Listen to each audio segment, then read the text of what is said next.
Today's date is the 13th day of May 2026, seated at Pinetown District Court. Before presiding officer Mrs. Robinson, for the state, Advocate 𝐿𝐿𝐫𝐿𝐿 is appearing, duly assisted by Advocate 𝐬𝐮𝐬𝐜𝐫𝐢 and Advocate 𝐿𝐿𝐫𝐿𝐫. For the accused, Mr. B. Hendricks is on record.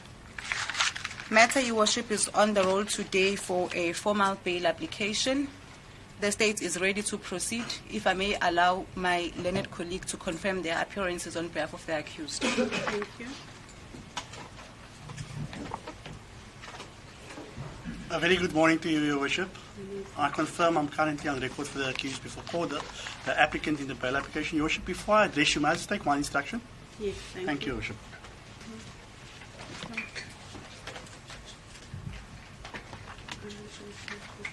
So please the court, Your Worship.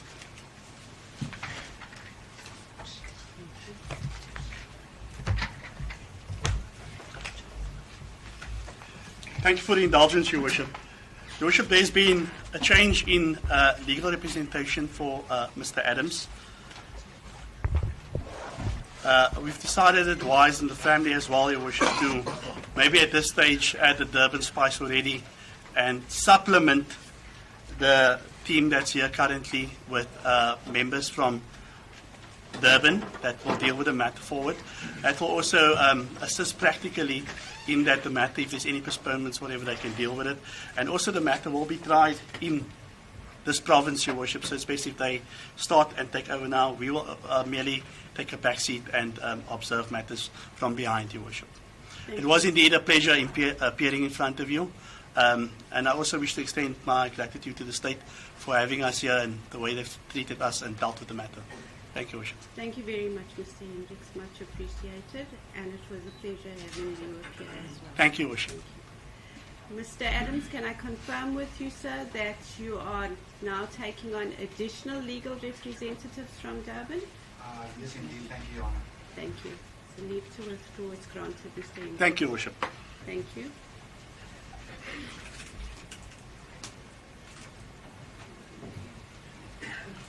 As God please, Your Worship.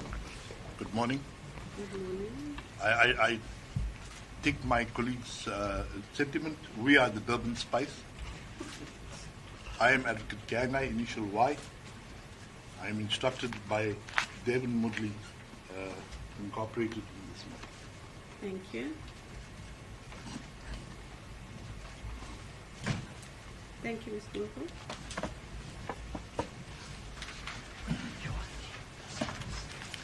So please the court, Your Worship. The state is ready to proceed with the matter.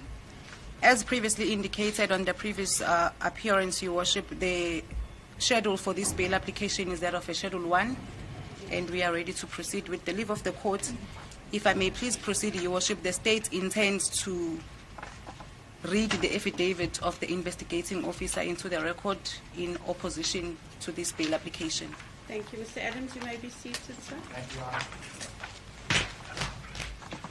Thank you, ma'am. You can proceed. As it please the court, Your Worship, before I proceed, may I seek leave before this court to give the court the copy of the affidavit so that the court can follow as I read the affidavit. Thank you.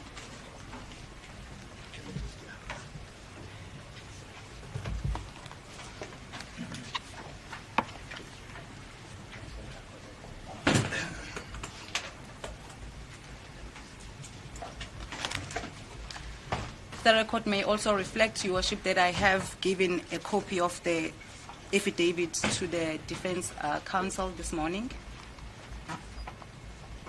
Mr. 𝐬𝐮𝐬𝐜𝐫𝐢, you're in possession of the affidavit. We have received the affidavit a few minutes ago. Thank you.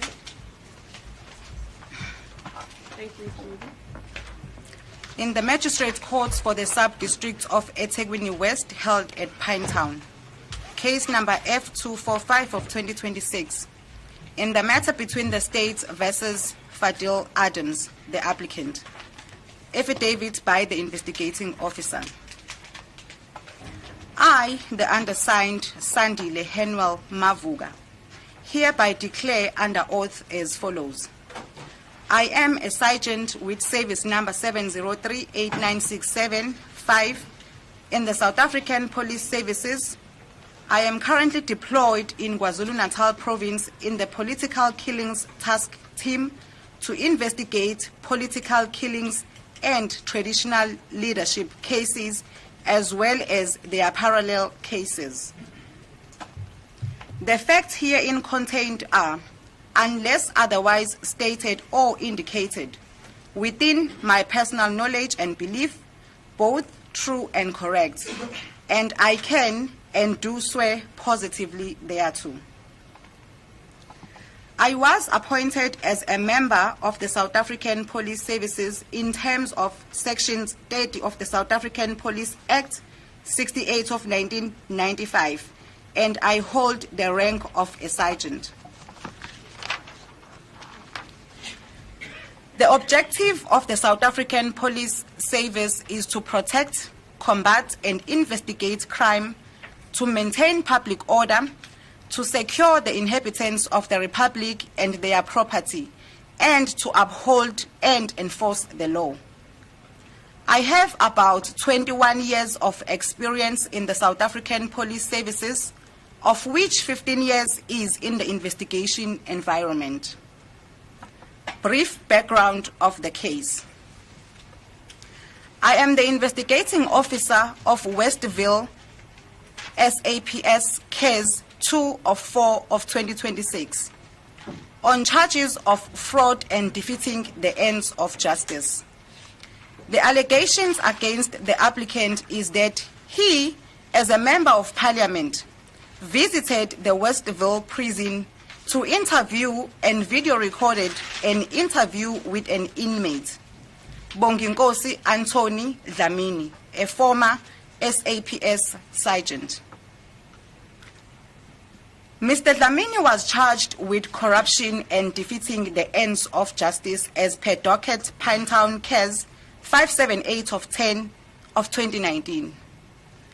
Mr. Dlamini was charged with several other accused and was kept in Westville Prison after his bail application was refused. He pleaded not guilty to the said charges. At the time of the interview, 2nd November 2024, Mr. Dlamini was attending a partly heard trial of S versus 𝐵onginkosi Dlamini and 4 others under court case number RC293 of 2020 in Pinetown Regional Court. He was legally represented by counsel. The trial matter was sub judice because the judgment on the merits was not yet given. It is further alleged that the applicant visited Westville Prison on 2 separate occasions. In those 2 occasions, he interviewed another inmate, Mr. 𝐬𝐮𝐬𝐫𝐿𝐵𝐿𝐵𝐿. He further obtained a statement from the said Mr. 𝐬𝐮𝐬𝐫𝐿𝐵𝐿𝐵𝐿. The interviews were held with Mr. 𝐬𝐫𝐬𝐫𝐿𝐵𝐿 on the 20th and the 24th of January 2025. At the time of the interview, Mr. 𝐬𝐶𝐬𝐫𝐬𝐫 was appearing in a partly heard matter of S versus Sibonelo Myeza and 3 others under court case number CC34-2019 which matter appeared in the Pietermaritzburg High Court. This matter involved the killing of a former ANC Youth League Secretary General, Mr. Sindiso Magaqa. At the inception of that trial, Mr. 𝐬𝐶𝐬𝐫𝐬𝐫 pleaded not guilty to the charges. State led evidence of several witnesses in proving its case.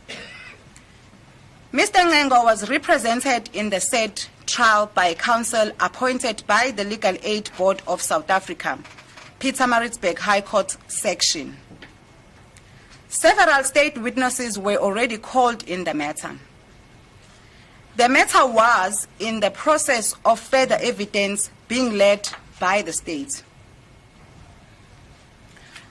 During November-December 2024, the investigating officer and his team of the docket Pinetown Case 578 of 10 of 2019, became aware of the social media video footage showing Mr. B.A. Dlamini inside a Westville Prison office wearing prison uniform, explaining himself and alleging his innocence of the charges that he was facing. This worried the team and it had to be investigated. The investigating officer of 𝐬𝐮𝐬𝐫𝐿𝐫𝐢𝐻𝐿𝐵𝐻𝐿's case became aware of the statement and recording trending on social media as well as on print media, a newspaper article, in January 2025 about a statement that was obtained from Mr. 𝐬𝐮𝐬𝐜𝐫𝐢𝐛𝐞, wherein he was implicating his co-accused and others in the killing of Mr. Magaqa. This came as a surprise because no arrangements were made with him or his team for such. The matter was also partly heard and sub judice at the time. This also prompted an inquiry as to how the recording and the statements were obtained during such a critical and sensitive stage of the two cases. I was subsequently assigned to investigate this matter, which is prosecutor-guided investigations, and part of my investigations led to the interviewing and obtaining of several witness statements which explain how the applicant, Mr. Fadiel Adams, committed the offenses he is charged with.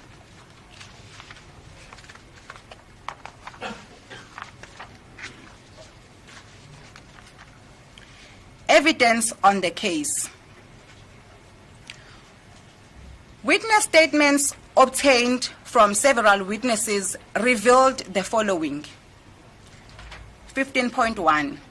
Mr. Fadiel Adams arranged to come to Westville Prison to interview two inmates, including Mr. B.A. Dlamini, on the 2nd of November 2024.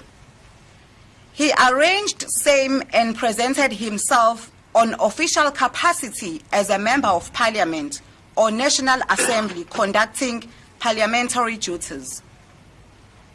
15.2. As a result, he was allowed to conduct those interviews with the said inmates. On arriving at Westville Prison, he was informed by the officials of the Department of Correctional Services that as per their standard operation procedure, a visitor inside the prison is not allowed to go into the prison with a cellular phone.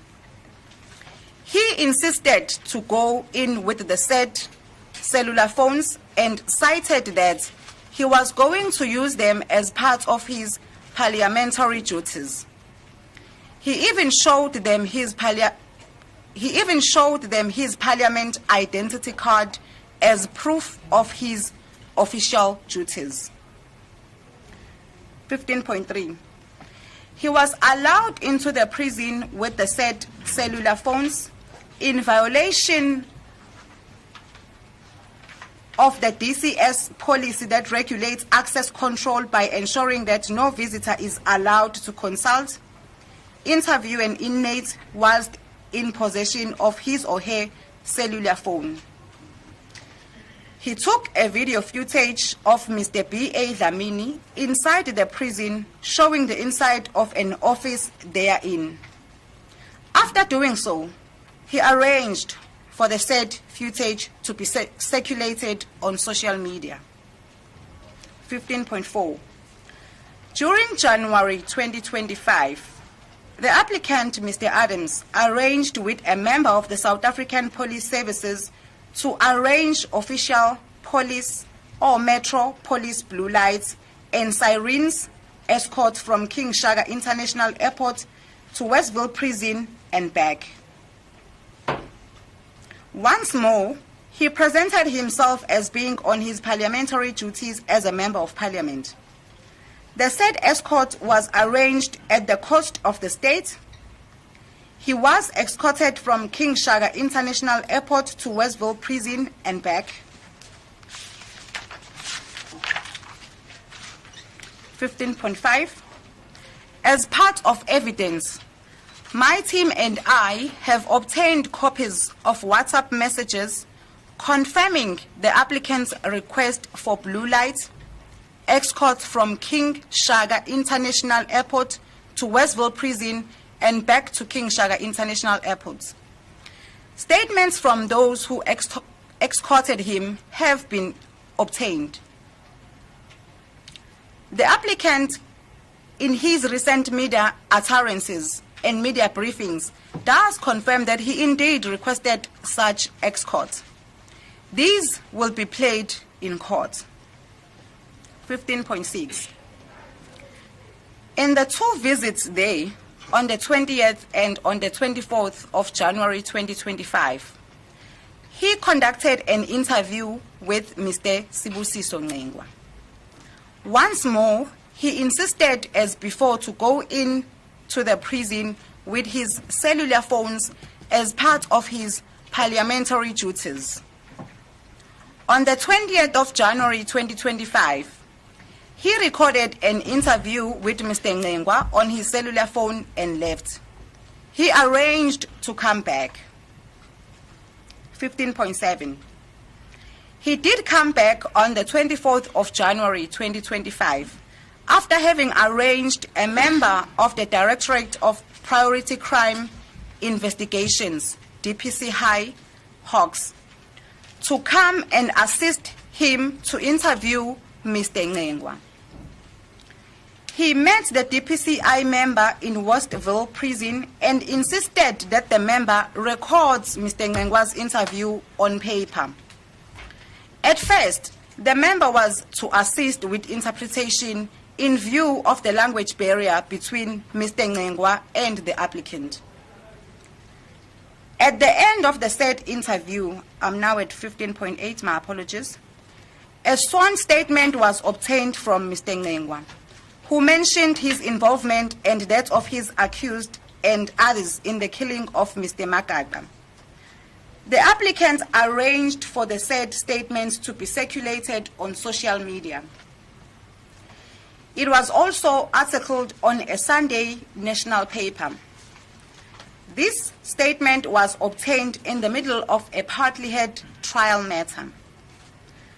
The interview and obtaining of the said statements were done without the legal representative of Mr. Ngqengwa, the investigation team, and the investigating officer of the case knowing about it or any permission granted to hold such an interview.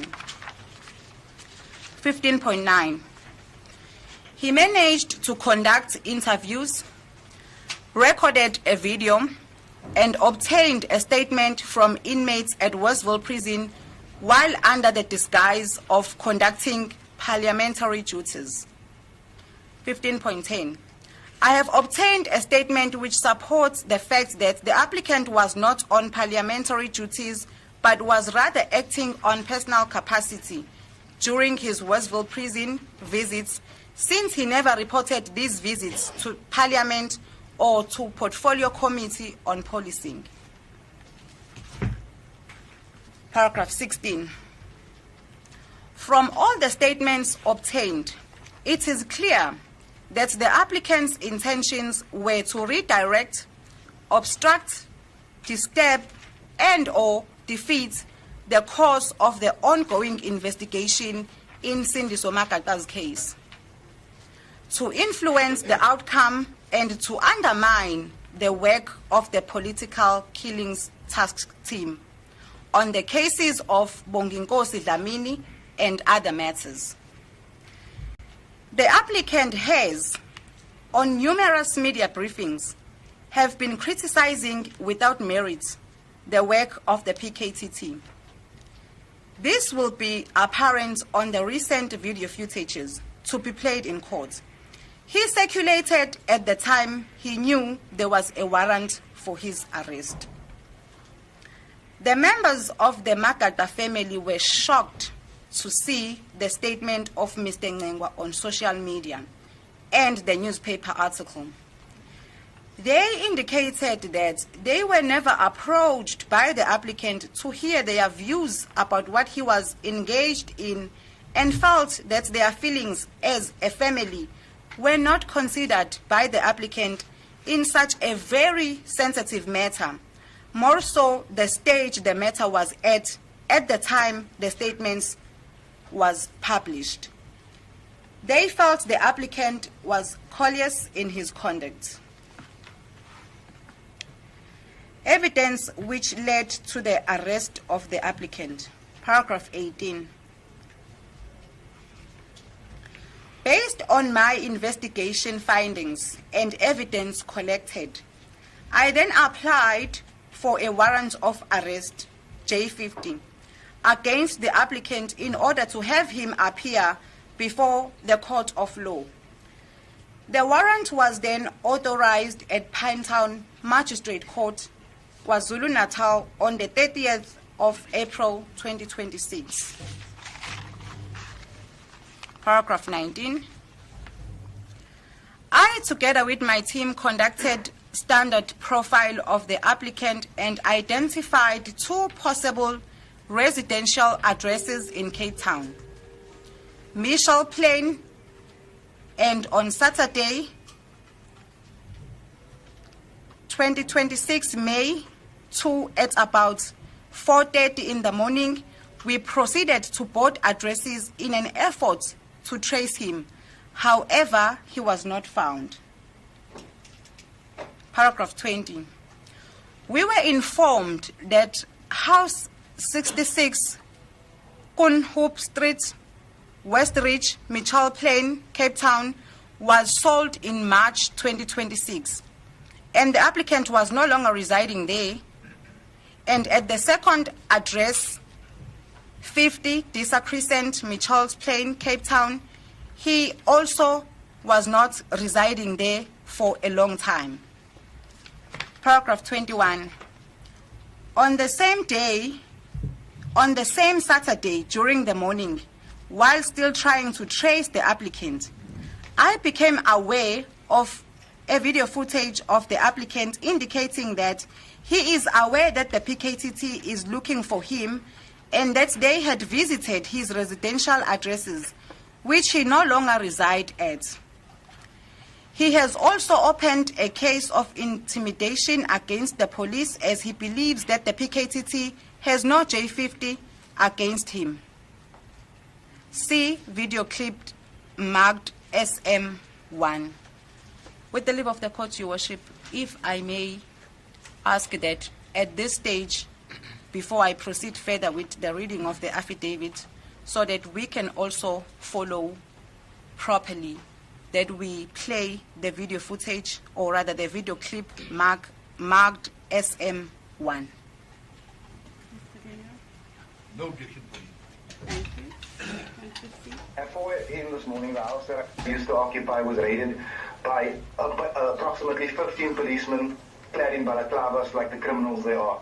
They wore no name tags. They parked the vehicles 100 meters away from the scene, around the corner, so no one could take registration. They cut the locks of the house. They were going to bang down the door when the occupants opened. This woman was met with rifles to her face. Her husband was made to lay on the ground. A 12-year-old son was slapped because they were looking for Fadiel Adams. Now, with a budget of hundreds of millions of rands a year, this is now come like intelligence. They couldn't get the address right. They raided the wrong house. They abused the wrong family. But my question right here is, when the woman demanded a warrant, they wouldn't show her one. Now, what kind of policemen do we have in this country who operate with closed spaces like gangsters, who point guns at children like gangsters, who operate with impunity like gangsters? There was no warrant shown. As far as I know, if this is the PKTT, I'm accused of many things, but not being part of a political killing, or having planned a political killing, or having links to political killings. If these people are overstepping their mandate, then answers must be forthcoming. I need to know why these people are looking for me. As a matter of fact, I can produce an email for you right now that I wrote to Minister 𝐾𝐨𝐧'𝐭, where I copied 𝐵'Quanazi and Masimola in. And I said to them, generals, I'm aware that the PKTT is planning something unlawful. I'm letting you know that I'm willing to comply. If you have a warrant for my arrest, I'll hand myself over to the police station. If you want my cell phone, I'm willing to hand it over. There was no need to send thugs with rifles to come and look for me. If there's a warrant out, pick up the phone, you have my number. I'll happily come to the nearest police station. But this is not how they operate. They use fear. They use intimidation. But I got news for these boys. I'm not fearful, and I can't be intimidated. And I'm not going to stop. You're going to jail.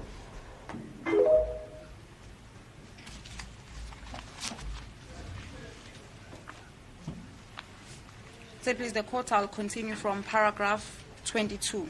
Thank you.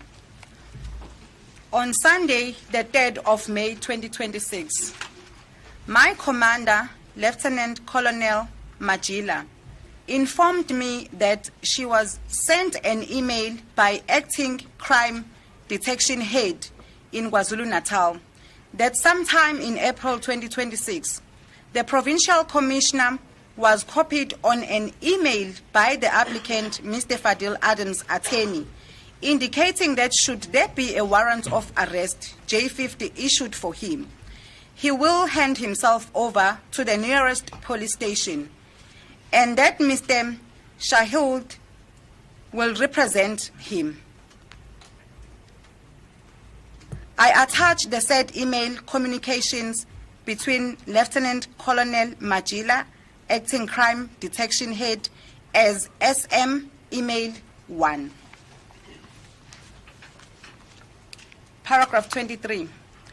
Lieutenant Colonel Majila further informed me that on the same day, the 3rd of May 2026, she called Mr. 𝐬𝐮𝐬𝐫𝐿 and informed him of the request made on the letter that should the police have a warrant of arrest, J50, for the applicant, he then he will hand himself over at the nearest police station. The attorney requested that Lieutenant Colonel Majila grant him time as he has not spoken to the applicant in 3 months, and the applicant has changed his cellular phone numbers so many times. He further said he has no knowledge of such agreement made with the applicant and will have to inquire from the applicant's political party members. The attorney promised that should he find the applicant on the phone, he will arrange that he hands himself over at the Cape Town Central at 10. As I was in Cape Town, paragraph 25, still trying to trace the applicant, I was informed by my commander, who indicated that she saw on social media that the applicant, Mr. Adams, will be making a press briefing on the same day, the 3rd of May 2026, Sunday, at 10. She indicated that it has not yet been confirmed, but my team must go to Parliament to make inquiries and request for the applicant to meet with them so they can show him the J50 warrant of arrest and process him. Paragraph 26. When we arrived at Parliament, my team and I were refused entry in order to verify if there was such press briefing indeed. Due to this, I communicated with my commander, who advised that since she was in communication with the applicant's attorney who had promised to locate the applicant and advise him to hand himself over to us, we should respect that process and not bring the Parliament image into disrepute. Paragraph 27. Later, I then noticed on social media that the applicant was holding a press briefing in Parliament regarding his warrant of arrest. I attached the video clip marked as SM2. Again, Your Worship, I will request that the video clip marked SM2 be played before I proceed reading the affidavit. Thank you. Parliament, I serve on the police portfolio where we attempt to hold the South African police accountable. Accountability does not exist within the South African police services. these people are all on themselves. On Saturday morning at 4 a.m., my previous residence was raided by the police. I no longer live. With a budget of hundreds of millions of rands a year, this corrupt unit can't even get an ugly side. The result of this, an innocent teacher, a 50-year-old female, had rifles pointed in her face. Her husband was laid to lay on the ground in the middle of winter. The 12-year-old son was assaulted by something that claims to be a police officer. Who assaults a 12-year-old child? Physically. Because he woke up startled. This happened. A case was laid. I then went to the police station and made a case of intimidation against the South African Police Services. I do believe that this raid is engineered by Lieutenant General 𝐬𝐮𝐬𝐜𝐫𝐢𝐛𝐞, the self-proclaimed savior of the South African Police Service.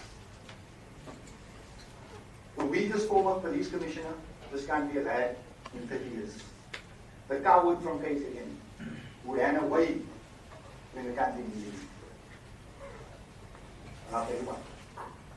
In the ad hoc committee, he claimed that I used a blue light escort to the prison in Westville. I was indeed escorted by Metro Police, not the South African Police Services, to the Westville Prison, while on my official duty. Because I went to Westville Prison to interview the killer of one of our finest, 𝐬𝐮𝐬𝐫𝐞𝐭. I think this country's forgotten about him. He was killed for it. He was killed for exposing corruption in Durban. The killer has given me a written statement saying that he was escorted to the crime and from the scene by the South African Police Services. The killer wants to tell the truth. He wants nothing in exchange. Not a reduction of sentence, not a financial reward. 𝐬𝐮𝐬𝐫𝐢𝐻𝐾 hasn't sent a single policeman to go and hear this man's story. Not one. What 𝐬𝐮𝐬𝐫𝐢𝐻𝐾 has done is insinuated to Parliament that I've committed a crime. In the ad hoc committee, 𝐬𝐮𝐬𝐫𝐢𝐻𝐾 has said that there will be a conference call later where we will hear something about Adams.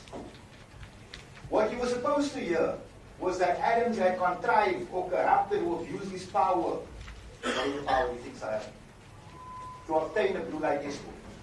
The person implicated, the person who was supposed to make the statement, is Detective Sergeant Carlton Thomas, who has laid a charge against 𝐬𝐮𝐬𝐫𝐢𝐻𝐾 and Major General 𝐬𝐻𝐾, because he claims that they forced him into a room where the cameras were set up and had written a script that he was supposed to incriminate me in front of the ad hoc. He refused. Therefore, that conference call without him.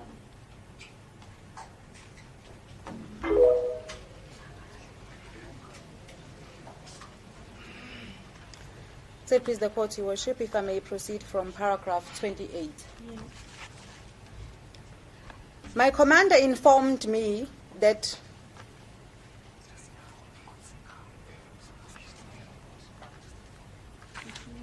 my apologies, Your Worship. Can continue.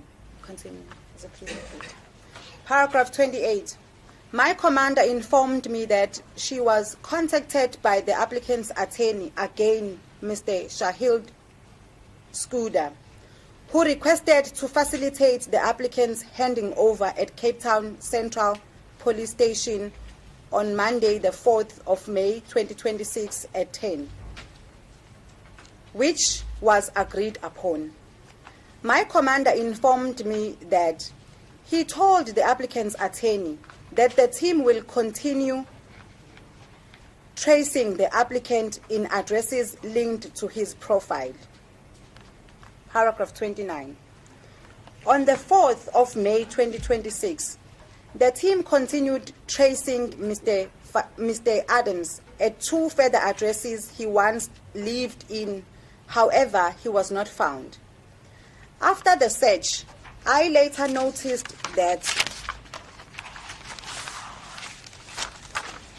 applicant went on social media again and indicated that he is aware that the PKTT is continuing looking for him and he wants to give an update.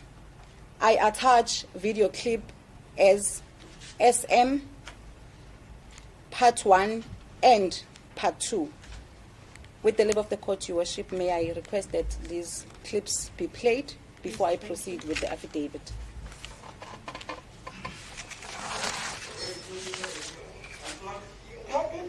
Good evening, everybody. Hey. Veel moet ik roze in Pakistan. Allemaal slapen. 10 o'clock, dat is net die PKTD wat is nou.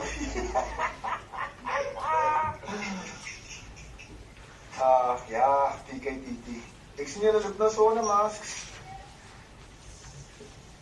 And I see that you're not pointing your rifles at women anymore. En dan vind je gewoon manieren te leren, ja. Hey, guys, how are you doing? Mr. Jamaluddin, assalamu alaikum. Hoe ga je met jullie? What a day. God, I must tell you, if there's one thing I still believe in this country is I believe in our judicial system. I think the South African police service is stuff, I must tell you. But our judicial system, I have so much faith in nothing. Maybe until I lose a case and then I'll change my mind. Listen, I'm just here to give you a quick update on what is transpiring at the moment. But just listen to the minute noise for some people to join us. Yep, that's it, right? Mr. Clayton, how you doing, Buddha? 𝐬𝐮𝐬𝐜𝐫𝐤, Uncle Brian Warden, how are you? 116 is here. 𝐬𝐮𝐬𝐜𝐫𝐤, Shaggy Daniels. You know, I remember a movie in the late 90s. I think it was Harrison Ford, called The Fugitive. Yeah, I thought that was smart. But you got nothing on me. I can tell you that. I'm like the Black Michael Schofield or something. Anyway, let's just give it a minute. Did you watch the election cycle? And Fadiel Adams, no relation, how are you doing, sir? You know, it's been a mad weekend.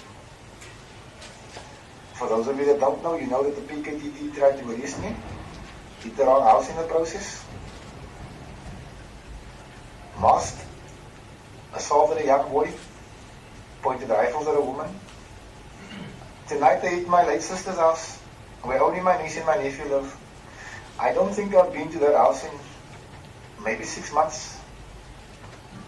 But they went to go right there looking for Fadiel Adams. Their faces were uncovered, alhamdulillah, thank you very much. They didn't point rifles at anyone and they didn't assault any children. Yeah, you have to come from 𝐾𝐨𝐧'𝐭 to come learn manners here in the Western Cape. Hoe are we julle maniere leer? So, just a very quick update. Tomorrow, we expect some type of court action because we are challenging this warrant that Kumaro's team have pulled. We are challenging it with a very strong legal team. And let's just say I have lots of faith in the judicial system. Lots. But what I'm here to tell you is that it's going to be alright. NCC is going to be alright. The South African police services will be alright as soon as we cut out this fucking cancer.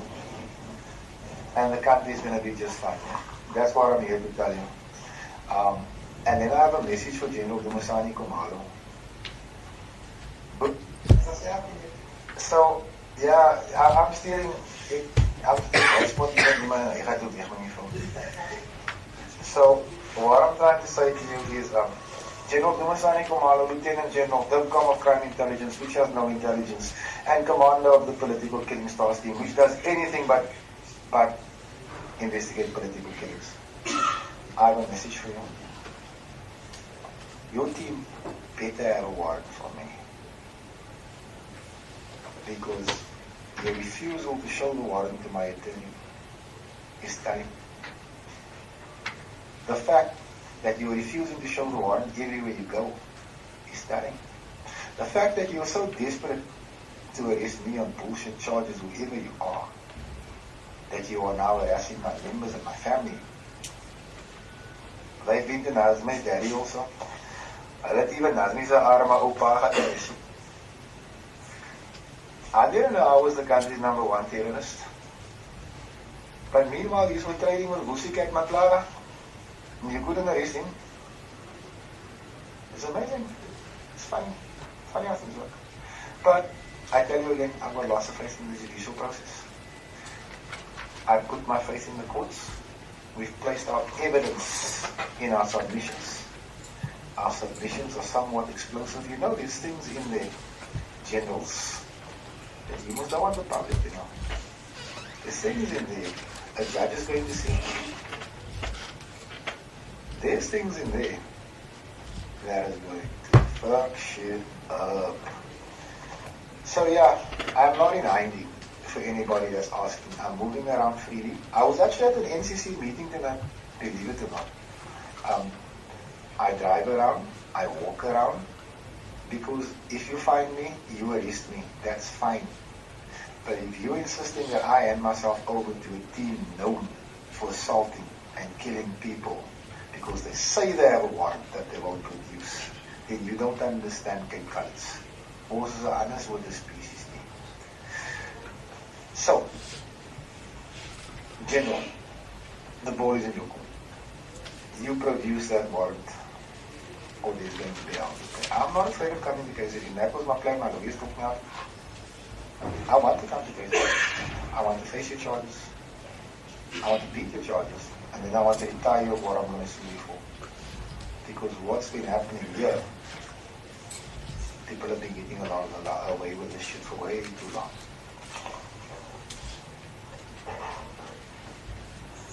Isn't it an amazing thing? We've all known how corrupt the South African police service is. Even when 𝐼𝐻𝐸 said it, I didn't say it. But thus far, I'm the only one to have gotten policemen in court and locked up. Colored boy, 11-year-old, no education. Yeah, education is important. Education is so important now that we still concentrate in our 𝐾𝐨𝐬𝐻. So, people, they call 𝐬𝐮𝐬𝐜. They are demanding 𝐬𝐮𝐬𝐜 must come and meet him. You don't have a fucking warrant for 𝐬𝐮𝐬𝐽acobs, man. I'm starting to believe you might not have a warrant for Fadiel Adams. So, well, there's also a line, an email from a very famous general from 𝐬𝐿𝐻, but we'll talk about that in court. Guys, be safe. This is just the beginning. We're going to clean up the South African services, South African police services, with the support of South Africa or without it. Because South Africa has fallen in love with a massive government. Carlo Anta is one of the finest policemen this country has ever produced, and he happens to be a colleague. There he is, honestly. That man won South African Policeman of the Award twice. He won the award for South African Policeman of the Award. Thank you. I think that this would be an appropriate time just to stand down briefly so that I can deal with the other matters. Yes, please, the court, Your Worship. Thank you. Thank you, Mr. Adams. I'm just going to be dealing with the other persons from Westville. We have stood down, so we will recall your matter as soon as we finish with it. No problem at all. Thank you.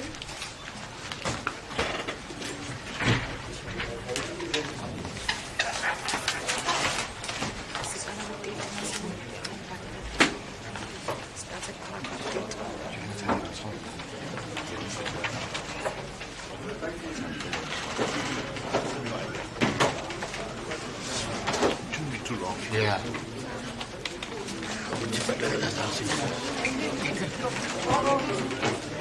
Silence,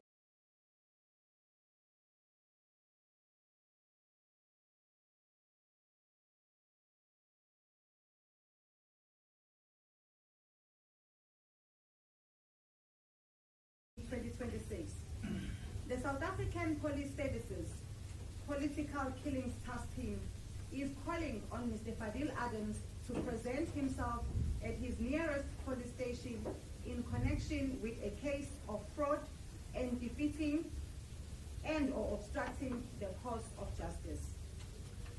SAPS is in possession of a J50 warrant of arrest for Mr. Adams. The warrant relates to serious allegations that he interfered with ongoing investigations into the murder of the late ANC Youth League leader, Mr. 𝐬𝐮𝐬𝐜𝐫𝐢𝐛𝐞. Through investigations, the task team discovered that Mr. Adams interfered with the now convicted and sentenced hitman at a very sensitive and advanced stage of the police investigation. Police have gone through extensive efforts to locate Mr. Adams, including visiting multiple addresses associated with him. Arrangements were made with his attorney to hand himself over on Monday, the 4th of May 2026, at the Cape Town Central Police Station. But as of now, he has not cooperated.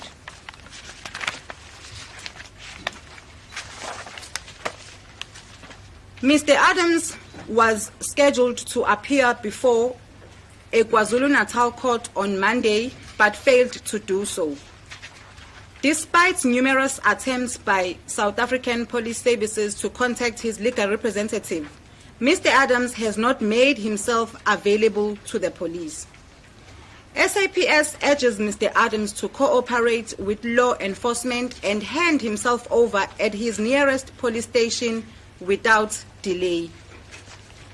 Media inquiries, Brigadier Atlenda Mate, cell phone number 082-040-8808. Paragraph 32. I was then notified by my commander that the applicant, Mr. Adams, is on TV making a press conference and was indicating that he will hand himself over to the police after his High Court application on Tuesday, the 6th of May 2026. See video clip SM part 1, 2, 3, 4, and 5. With the leave of the court, if those clips may please be played. Thank you. Today, the South African Police Services, headed by a bunch of illegal criminals, is giving the last kick of a dying horse. They apparently have been looking for me since last week. They have my email. They have my residential address at Parliament. They've never approached me because they wanted to arrest me for drama. They wanted to do that. They never got it. We approached the SAPS through my lawyers and said, we are waiting to hang ourselves over. But what are you charging me with? They wouldn't disclose any information. We asked, which court do you plan to take me to? They wouldn't disclose. Simple information. On this basis, we went to the Cape High Court, and the High Court gave us an order yesterday that the SAPS must disclose all of the documentation. Now, what we know for a fact is that there's nothing in that document, because I've done nothing. This is intimidation. Intimidation by the head of the PKTT, General 𝐬𝐮𝐬𝐽𝐿𝐬𝐿. The PKTT is headed by an alleged criminal, who I put before the dock. I lay those charges. Now, this man is using his unit and his resources to intimidate me. That's that simple. What they say I've done happened a year ago, and I reported it to Parliament. I brought it to Parliament. I did not hide it. If there was criminal intent, why didn't they charge me a year ago? Because they never thought that they'd be going to jail. They never thought they'd get arrested. But now dozens of generals are before the court because of the work of the NCC. This is the apartheid smear campaign, because it's apartheid authorities. Remember, these people stuff to go. They know how to do it, but I'm not afraid. Let them come. Tomorrow morning we'll make court. We trust that the judge will make the right ruling, and we will take it from it. Let me make it clear. I intend to have my day. They are charging me. I'm not running away from it. What we are disputing is this proper? Why wasn't I given a warning statement like every suspect should? Why jump for a warrant? I'm not a flight risk. I'm a member of Parliament. I'm the member of Parliament holding them to account. And they don't like it. Because they don't think they're accountable. But they are. Tens, hundreds of millions of rands are stolen in this country every day by senior policemen. And we are happy with status quo. We lay charges. They get arrested. They react. Let them react. I want to encourage you. React harder. Because if this is what is meant to intimidate the station, you people clearly don't know where the threshold is. Push harder than that, because I'm not going to stand.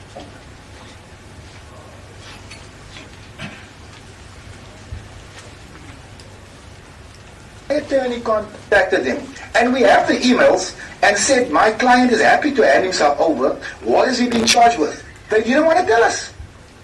But now they can tell the nation. This is nothing more than a smear campaign. But Dumisani Kumalo, hou vir jou sterk. Fadiel Adams is coming. Fadiel, sorry, just for a bit of clarity on the statement that you brought to Parliament, if you can just give us a bit of detail of what was in it. The statement alleges by a convicted killer, the hitman, the man who killed 𝐬𝐮𝐬𝐜𝐿, one of our best. He alleges that Dumisani Kumalo is involved in the plot to kill 𝐬𝐮𝐬𝐜𝐿, because 𝐬𝐮𝐬𝐜𝐿 was exposing corruption in 𝐬𝐮𝐬𝐜𝐿 as I am doing in Cape Town. So this poor man was killed for doing the right thing. But then the hitman takes it further. He says that we were escorted to the scene of the crime and from the scene of the crime by crime intelligence. Then he takes it a step further and says, oh, by the way, the AK-47 we used to kill that man, it was bought with the money from crime intelligence. Do SAPS act on this statement? No. What do they act on? The man that brings the statement to Parliament. Is this what South Africa accepts as policing? When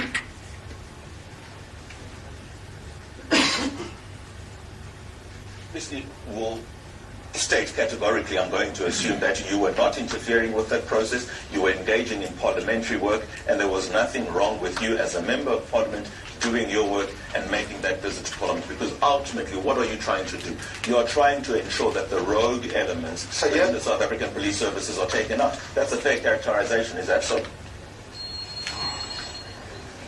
Here's the issue with interference. Did it mean that I tried to either intervene or drive an investigation in a specific direction? I did none of that. I've never been in touch with the investigating officer. I've never been in touch with any of the witnesses. I've only ever spoke to the killer, and I reported it back to Parliament. What Parliament did with it, that's disappointing, because Parliament did nothing. What SAPS did with it, that's criminal, because SAPS have done nothing. How can it take you 5 years? They've never been to see the killer. Never. How can it be at a sensitive stage when they've never spoken to the killer? When I showed them the affidavit in Parliament, but they never asked me for it. How can it be? Is this what we're going to accept as policing?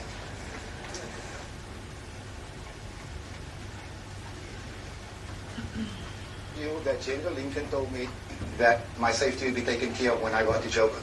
Now, when you compare what I did in Durban to what's happened at JNPD, there's a stupid comparison. No money was exchanged. No one benefited financially. It was a simple trip to a prison so the truth would come out. Now, the sad fact of all of this, let me finish. I benefited how? Because if you needed protection, you either needed to have that paid for, or you needed to have it sanctioned by the parliamentary process. I don't hear you saying it was sanctioned by the parliamentary process, so therefore it became something that was your... If I told you it was sanctioned by the parliamentary process, I'd be lying to you. No. This is not about my personal interest. This was about the interest of the South African public and the interest of the South African police services. Now, I could have requested a police escort, but when the police are the people doing the killing, what do you want me to do? It is easy for you to sit there and criticize. It is not that easy to get the job done. Go and ask the other 309 MPs in Parliament why nothing is being done. This is, in my view, this is a stupid question. I think you're dragging it. I thought we came here to discuss the warrant, the killing of 𝐮𝐬𝐻𝐿, but all you're going on about is a 10-minute trip. I don't get it. If the trip was an hour, would your answers be any different, Fadiel? Let me finish. If the trip was? If the trip was an hour, would your answers to my questions be any different? You seem to reduce it to a 10-minute trip, as if it is not significant to the use of state resources. My answer would be exactly the same. It would be exact. And you're saying, talking to me about the state resources. This was about state resources. This was about the plunder of state resources. Something that you're keen to avoid. No.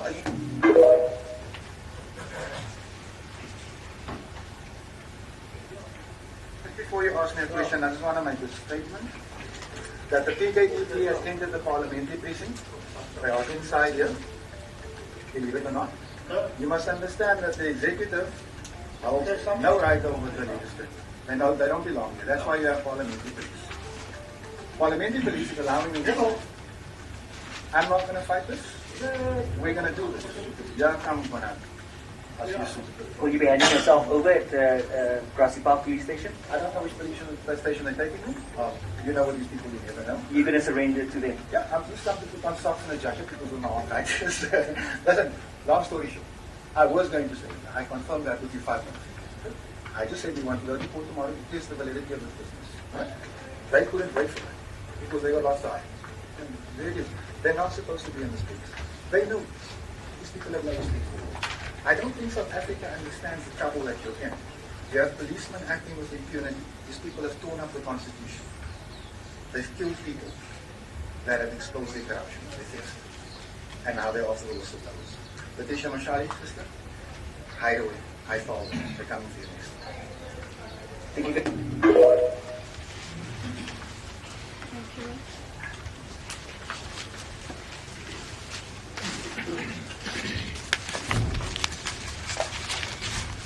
Please, the court, I'll proceed from paragraph 83. My commander informed me that she recognizes the place Mr. Adams was conducting his press conference in and directed us to the place as she was in Durban and we were in Cape Town. We then proceeded to the directed address, which was not on Mr. Adams' profile list of addresses. And upon arrival, we were assisted by Lieutenant Colonel Mashele, who went inside the parliamentary residence to inform the applicant that we were outside the gate and that we were in possession of a warrant of his arrest, J50. Paragraph 34. The applicant refused to cooperate with Lieutenant Colonel Mashele and even declined the Lieutenant Colonel's offer to drive him to the nearest police station with a state motor vehicle. The Lieutenant Colonel then came to us and informed us that the applicant was busy with the media and did not want to come to us. He then opened for me and my team to execute the J50 warrant of arrest. Paragraph 35. The warrant of arrest was accordingly executed on the applicant, and he requested an opportunity to go fetch his jacket, and we accompanied him to the house where there was a lot of media houses outside. Whilst inside the house, we advised the applicant to take everything he needs, including medication, and he said it's fine. Some of the things will be brought to him at the police station. We proceeded to Cape Town Central Police Station and booked him for transit to KwaZulu-Natal, being free from injuries and without any complaint.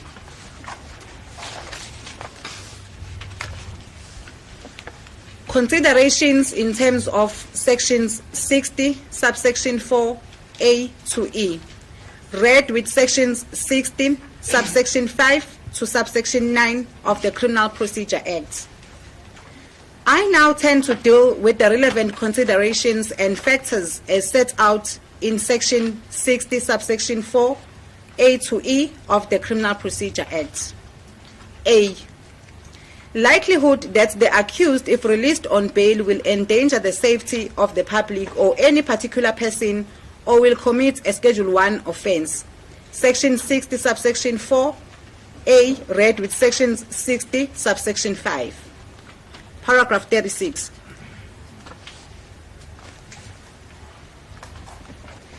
The applicant's utterances and conduct indicate his resentment against the PKTT.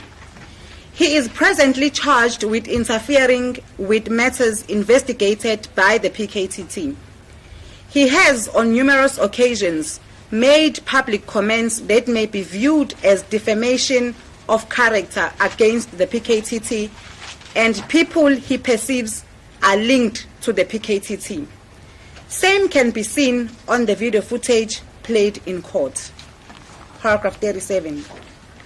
During the year 2023, an order was issued against the applicant by an equality court after it was found that he made utterances against the City of Cape Town municipal manager. He was, amongst others, ordered to remove the social media post containing the utterances and prohibited speech. Paragraph 38. Instead of adhering to the court order by the Equality Court, he posted again disregarding the said court order. I attach the said court order and his post as SM5. Paragraph 39. His disregard of the said court order led to the complainant, City of Cape Town manager, to open a criminal charge against him under docket Cape Town Central Case 311 of 3 of 2024. He was brought to court for that. The National Prosecuting Authority intervened and there was mediation between the parties, which led to the charges being withdrawn. Paragraph 40. This has not stopped the applicant from making reckless statements without facts despite his past conduct. He continued calling people names and using language that may be interpreted as insulting, defaming people's characters. It all depends on those he labels names and defame their characters to open cases against him. The video clip that we played in this court, the video clips that we played in this court are evident to that. There is all likelihood that he will continue doing so, and he has done a disposition to continue doing so. B. Likelihood that the accused, if released on bail, will attempt to evade trial. Sections 60 subsection 4B, read with sections 60 subsection 6. The applicant's conduct after he was made aware of the warrant for his arrest is indicative of someone who is prepared to evade trial. It took a lot of efforts to trace him. He deliberately switched off his phones when outside the parliamentary precinct. His own attorney struggled to get hold of him. He himself mentioned in one of the video clips that he is a fugitive, and even linked himself to the well-known actor Harris Ford in the movie The Fugitive. He made fun of the South African police services and the criminal justice system. The charges he is facing are indicative of that. My team and I were provided with a deed of transfer for ERF 2224 Waterfreden Valley, situated in Cape Town, in the name of Letitia Nelline Adams, transferred on the 21st of January 2026 as proof of residence for the applicant.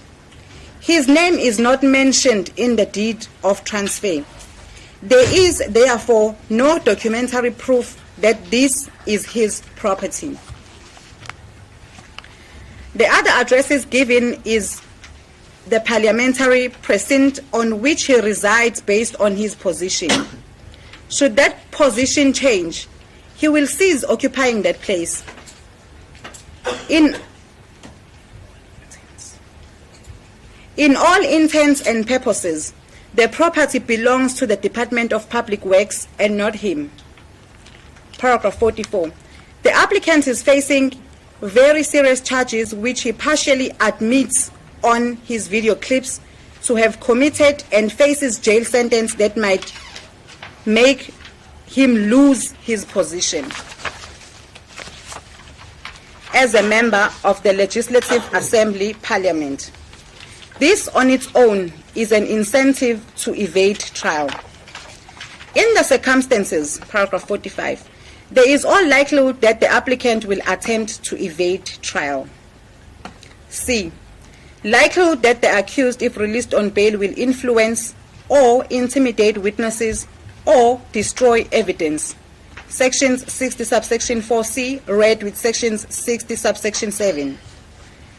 The applicant, upon learning of his imminent arrest, contacted several times a state witness he knew was involved in the matter. He wanted the witness to send him a statement that he made to the police in this investigation, and same to be sent to his official parliamentary email, f.adams@parliament.gov.za. Paragraph 47. Even before his arrest, the applicant already interfered with the state witnesses and demanded a sworn statement the witness made to the police.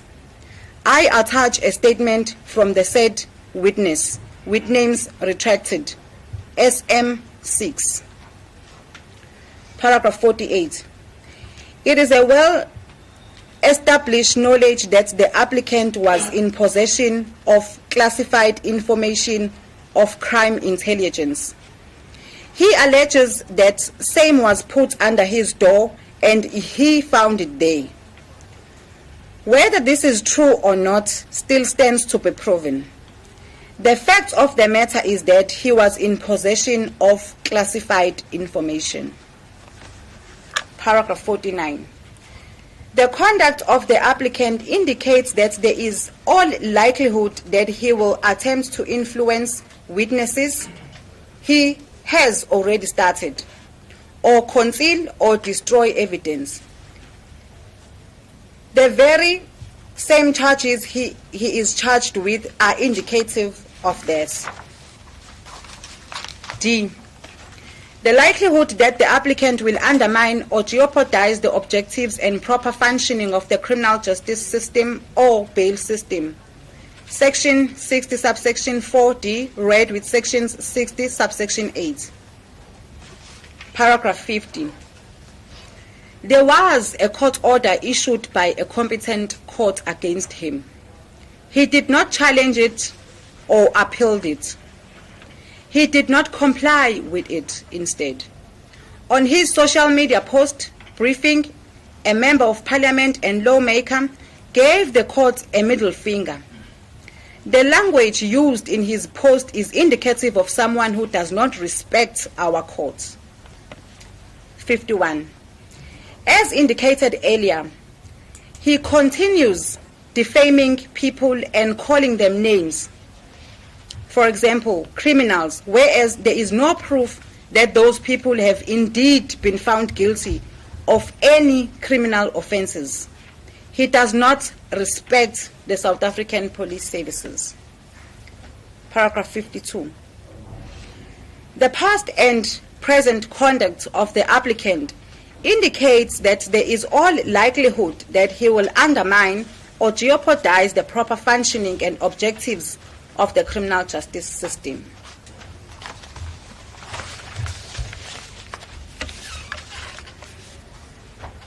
Unethical conduct displayed by the applicant towards his arrest.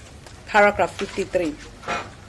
The conduct of the applicant has undermined the integrity, authority, and public confidence in the South African police services and the criminal justice system as a whole.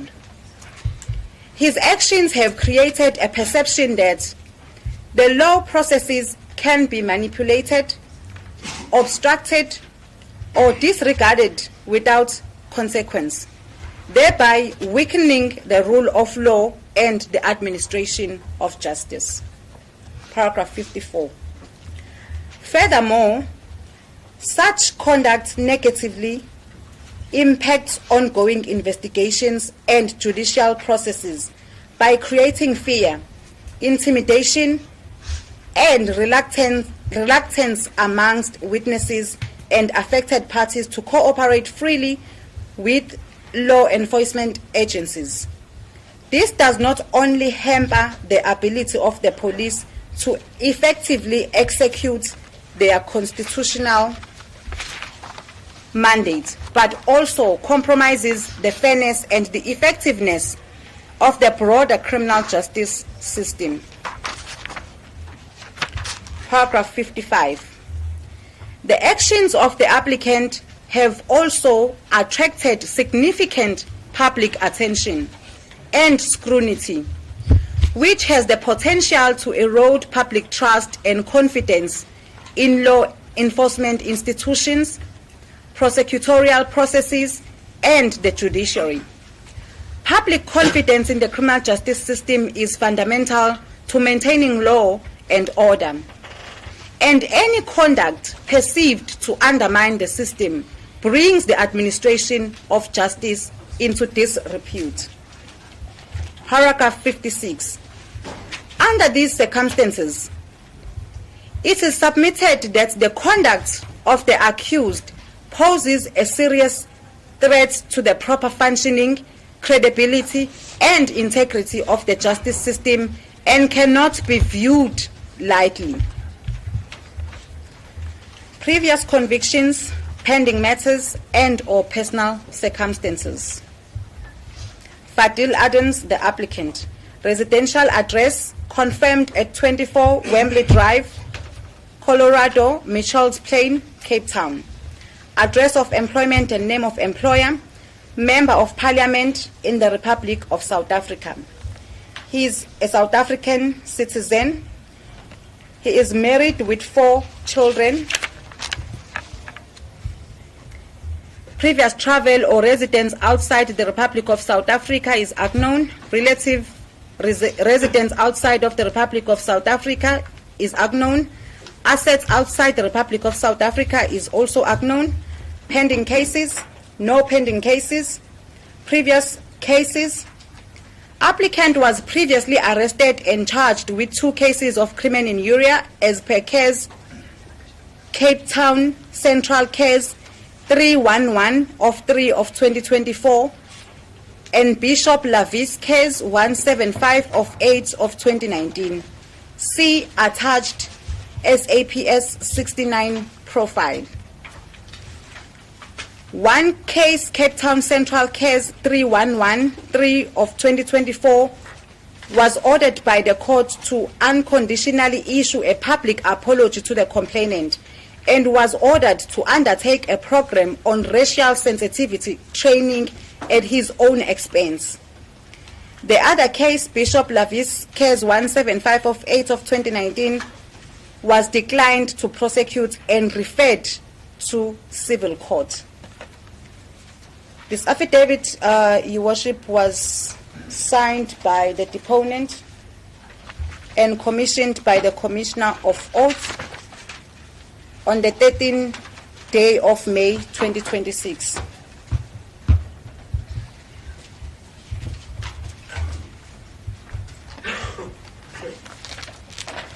With the leave of the court, before I can ask to have the affidavit formally marked as part of the exhibit, if I may please, Your Worship, read just a few of these attachments that are compiled in the affidavit of the investigating officer, specifically SM5, a portion of just one. It's the last page, Your Worship, of the affidavit, the attachment. Thank you.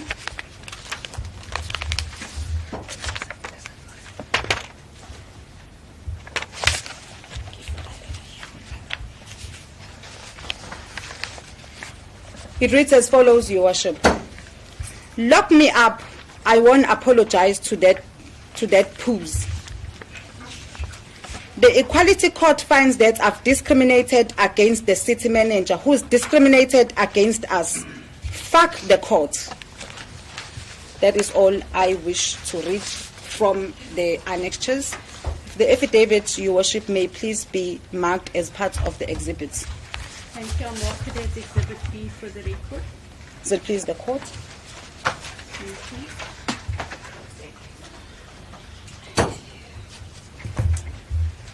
Anything else, Ms. Noble, from the state side? So please the court, Your Worship, there's nothing else. That's the state's case. Thank you, Mr. 𝐶𝐭.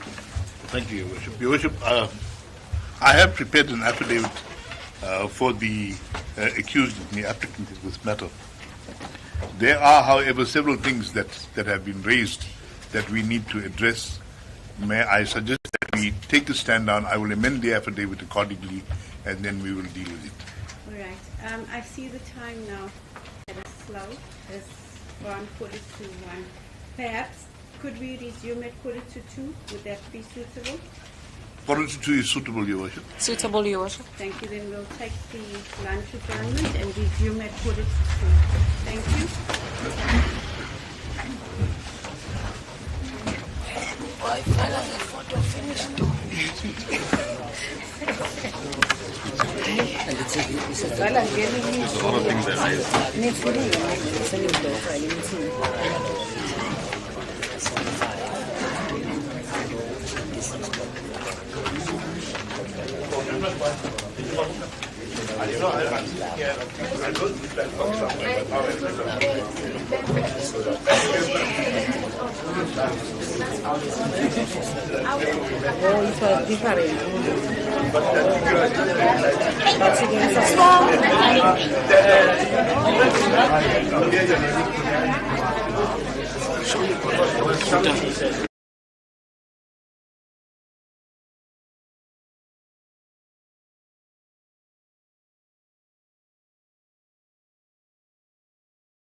Can I see the paragraph there of SM5?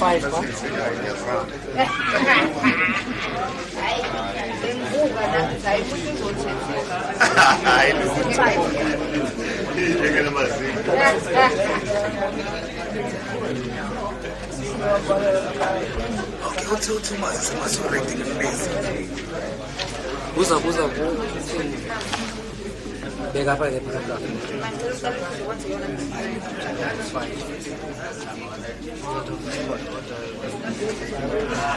6.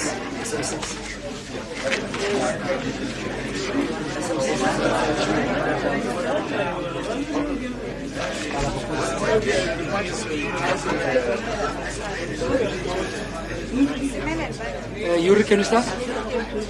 Sure.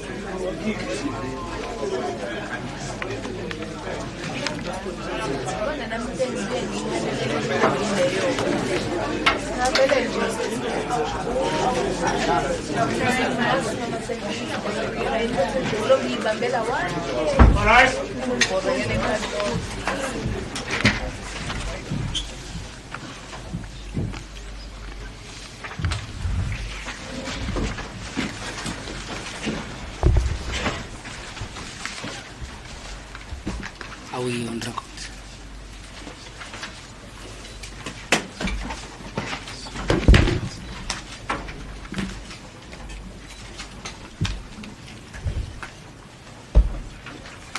Thank you, Worship, on resumption on this matter. I think the break time just gave the state an opportunity to reflect. Perhaps before the applicant proceeds with this application, I am aware that we adjourned after we had just closed the case of the state in this bail application. I now proceed to bring an application to the court to reopen the case of the state and to supply the court with a supplementary affidavit of the investigating officer of issues that, on reflection, it appears that were not properly canvassed on the first affidavit. I have canvassed same with my colleague. I understand that there is no objection to that. There is indeed no objection, Your Worship. Thank you. Thank you, Mr. Nachi. May it please the court. Perhaps before I proceed to to the actual supplementary affidavit, I wish to draw the attention of the court to paragraphs 46 and 47 of the first affidavit, which was read into the record. The court would recall that there was reference to a request made by the applicant to get statements from a witness. We have made reference of a WhatsApp, and there's a statement which is attached as SM6.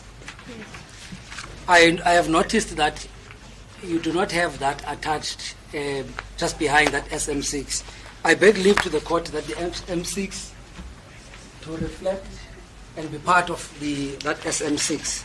It won't be marked separately, but it forms part of SM6 if it is in order with the court. Mr. 𝐼𝐻𝐾𝐭, have you had an opportunity to see the documents that the state is referring to? Your Worship, I've had a quick sight of it. My instructing attorney will continue to deal with it as we go along, but I have no objection to it being included in the affidavit. Thank you. Then we'll include it in the affidavit after SM6. May it please the court. I now proceed with the leave of the court to read the supplementary affidavit into the record. I will just not bore the court with the citations and just proceed straight to the affidavit. Thank you. I'll appreciate it. This court pleases, I, the undersigned, 𝐸𝐮𝐻𝐾𝐿 Mavuka, hereby declares under oath as follows. Further to my affidavit before this honorable court, admitted as Exhibit B, I wish to state further that some of the claims made by the applicant as far as the generals of the South African Police Services are concerned have been investigated and were found to be baseless. The applicant claims in his video clips rather, that were played in this honorable court, that General Dumisani Khumalo was behind the killings of 𝐬𝐮𝐬𝐜𝐫𝐷𝐻𝐾𝐭, and as such he has interviewed the hitman 𝐬𝐮𝐬𝐜𝐫𝐷𝐻𝐾𝐭 for the purposes of exposing this fact. 3, I went to check and have a look at the statement he obtained from 𝐬𝐮𝐬𝐜𝐫𝐷𝐻𝐾𝐭 on the 24th of January 2025, and therein I could not identify any mention of Lieutenant General Dumisani Khumalo as being behind the killing of 𝐬𝐮𝐬𝐜𝐫𝐷𝐻𝐾𝐭. See attached statement marked SM7 and 8 respectively. Paragraph 4, records will reflect that Lieutenant General Dumisani Khumalo in the year 2017, when Mr. 𝐬𝐮𝐬𝐜𝐫𝐷𝐻𝐾𝐭 was shot and killed, he was reporting under SAPS Division, Operations Response Services, and not Crime Intelligence, as portrayed by the applicant. Only during the year 2018, when the Political Killings Task Team was established, General Dumisani Khumalo led this team and ensured that the hit orderers, hitmen, coordinators, spotters, murder weapons, as well as other exhibits were secured for the successful prosecution of this matter, and that is public record. It was only in December 2022 when General Dumisani Khumalo was appointed to head Crime Intelligence Division. I therefore plead with this honorable court to disregard all the utterances and claims made by the applicant, since they are baseless, defamatory, and lack any reasoning, either in fact or in law. I know and understand the contents of this statement. I have no objection to taking the prescribed oath, and he considers the oath prescribed to be binding on his conscience. It was properly commissioned. I will not proceed to read into the record the SM7 and SM8. Safe to say that they form part of the record. May it please the court? Thank you. Mr. 𝐼𝐻𝐾𝐭, do you have a copy of the supplementary affidavit? It was given to me shortly before we reconvened, Your Worship. All right. Thank you. Then I'll mark this as Exhibit C for the record. May it please the court. Thank you. I now safely say that is the case for the state. Thank you.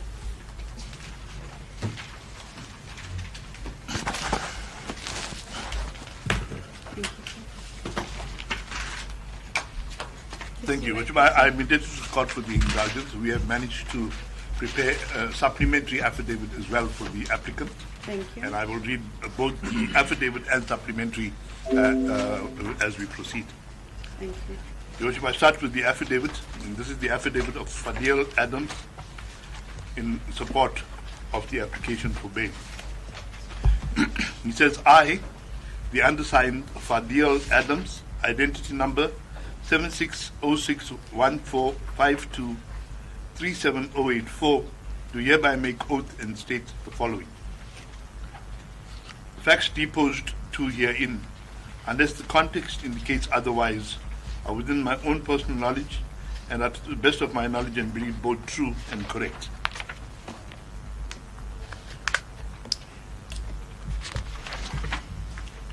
Where submissions of a legal nature are made herein, I do so on the advice of my legal representatives, which advice I accept as correct.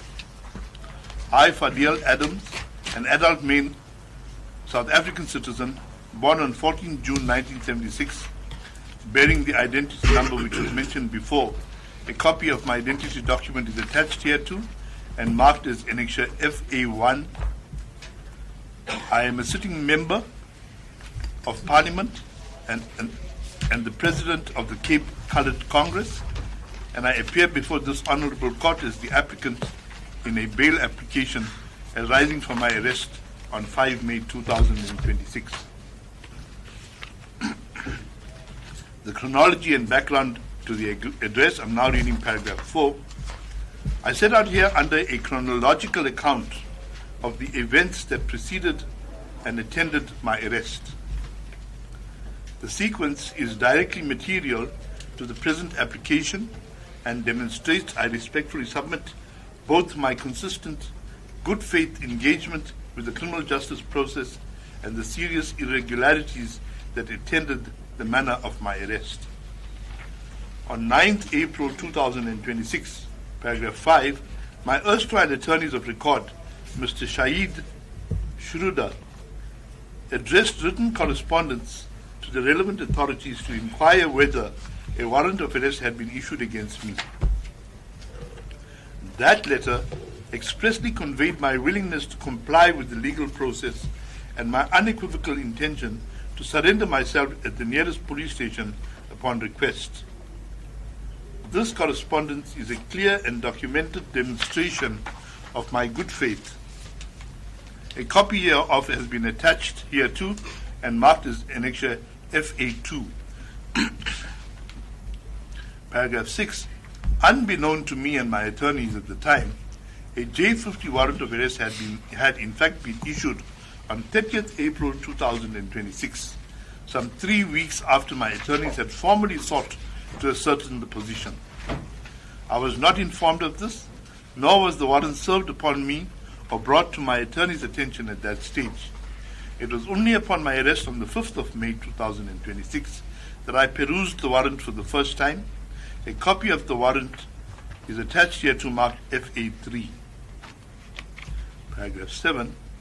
On 2 May 2026, at approximately 4 a.m., it would be, a group of individuals purporting to be police officers attended at a property previously owned by me, situated at 66 Korenhof Street, Westreach, Mitchell's Plain, Western Cape. Mrs. Brown, the person who had purchased the property from me and who is the current occupant, was present. All of the individuals were wearing masks and refused to disclose their identities to the police station from which they operated. They forcibly broke the padlock of the gate to gain entry, produced neither a search warrant nor any other formal documentation, and, during the course of their attendance, assaulted Mrs. Brown's minor son. They departed without leaving any contact details. Later that same day, Mrs. Brown reported the incident to the Mitchell's Plain police station, and a case was duly registered under Mitchell's Plain CAS 65 of 5/2026. The conduct of these individuals, the forced entry, the concealment of identity, the absence of any warrant or documentation, and the assault on a minor was deeply alarming and compelled me to take precautionary steps to verify whether any warrant against me had lawfully been issued. Your Worship, I apologize. I have a copy for Your Worship if you wish to follow. I apologize, Your Worship. The supplementary affidavit is there as well. Thank you. I'm at paragraph 9, Your Worship, which is on page 4.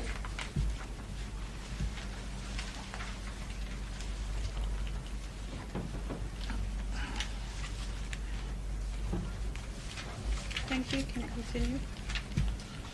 On 3 May 2026, Lieutenant General 𝐬𝐮𝐬𝐫𝐿, Provincial Commissioner of KwaZulu-Natal, forwarded the correspondence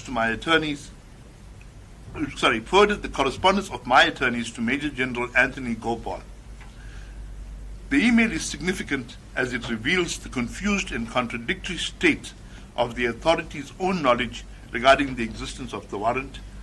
In that email, Lieutenant General Mkhwanazi stated the following: in receiving this email, I made inquiries with the prosecutor who is handling the case, and he informed me that there was no warrant of arrest issued.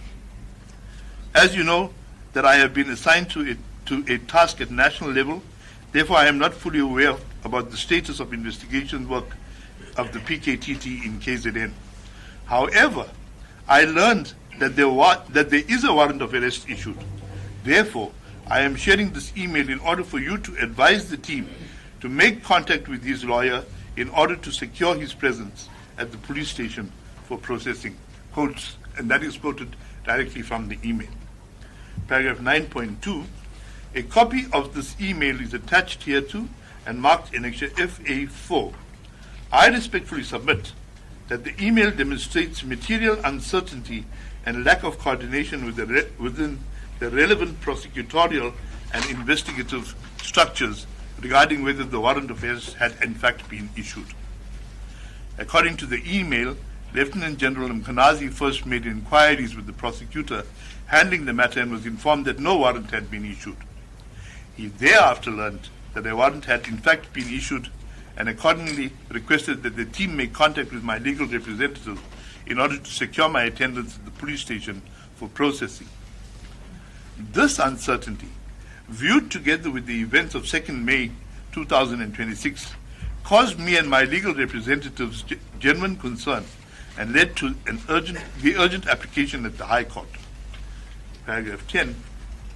Confronted with these contradictions and mindful of the well-documented acrimonious history between myself and the political killings task team, I instructed my erstwhile attorneys to launch an urgent application in the Western Cape High Court.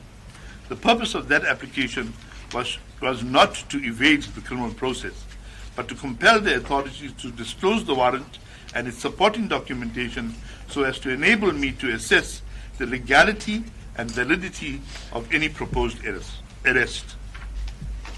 An urgent application was duly brought under Western Cape High Court case number 2026-09992. The respondents cited were the Acting Minister of Police, Lieutenant General 𝐬𝐿𝐿𝐿 in his capacity as Provincial Commissioner of KwaZulu-Natal, and Lieutenant Colonel Majila, Commander of the PKTT. On 5 May 2026, Justice 𝐭𝐿𝐵𝐿𝐿 granted an order in the Western Cape High Court directing the second and third respondents to furnish my erstwhile attorneys within 24 hours with a copy of the J50 warrant of arrest, together with all supporting documentation submitted in support of the warrant application, subject to the proviso that personal information such as identities of informants and specific addresses could be redacted. A copy of the order is attached here to and marked annexure FA5.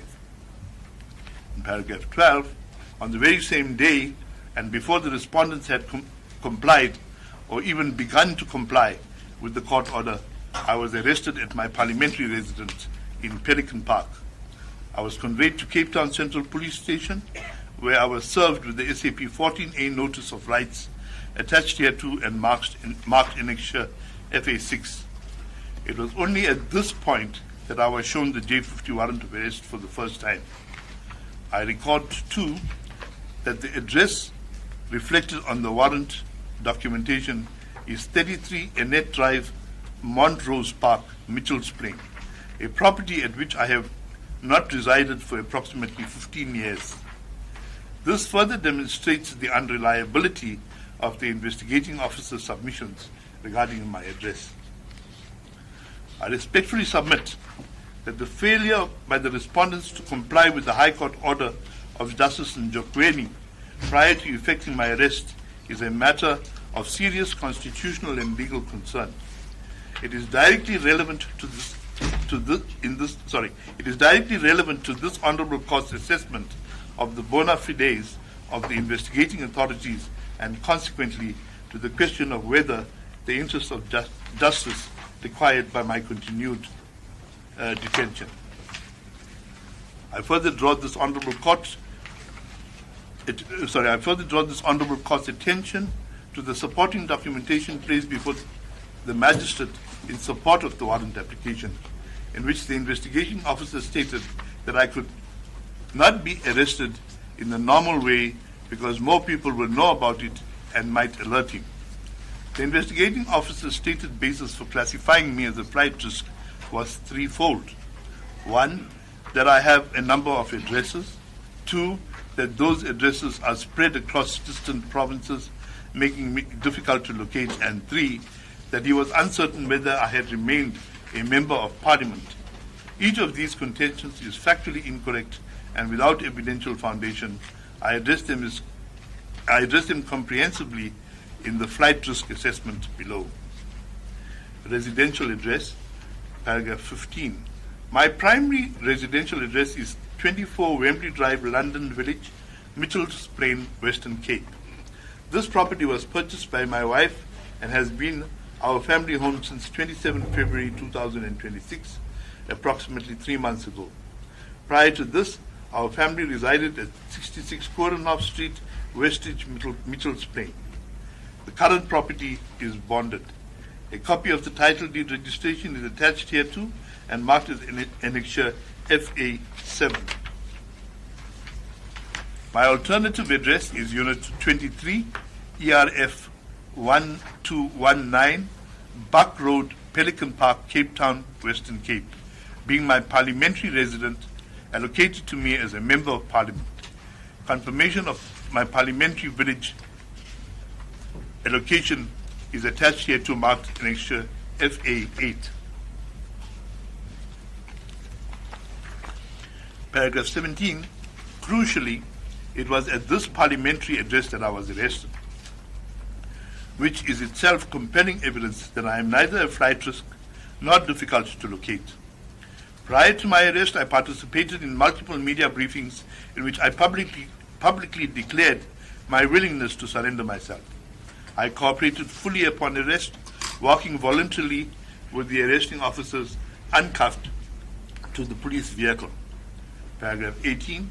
Furthermore, my legal representatives have made contact with the commander of the PKTT, Colonel Majira, and furnished her with an affidavit deposed to by my wife confirming my residential address.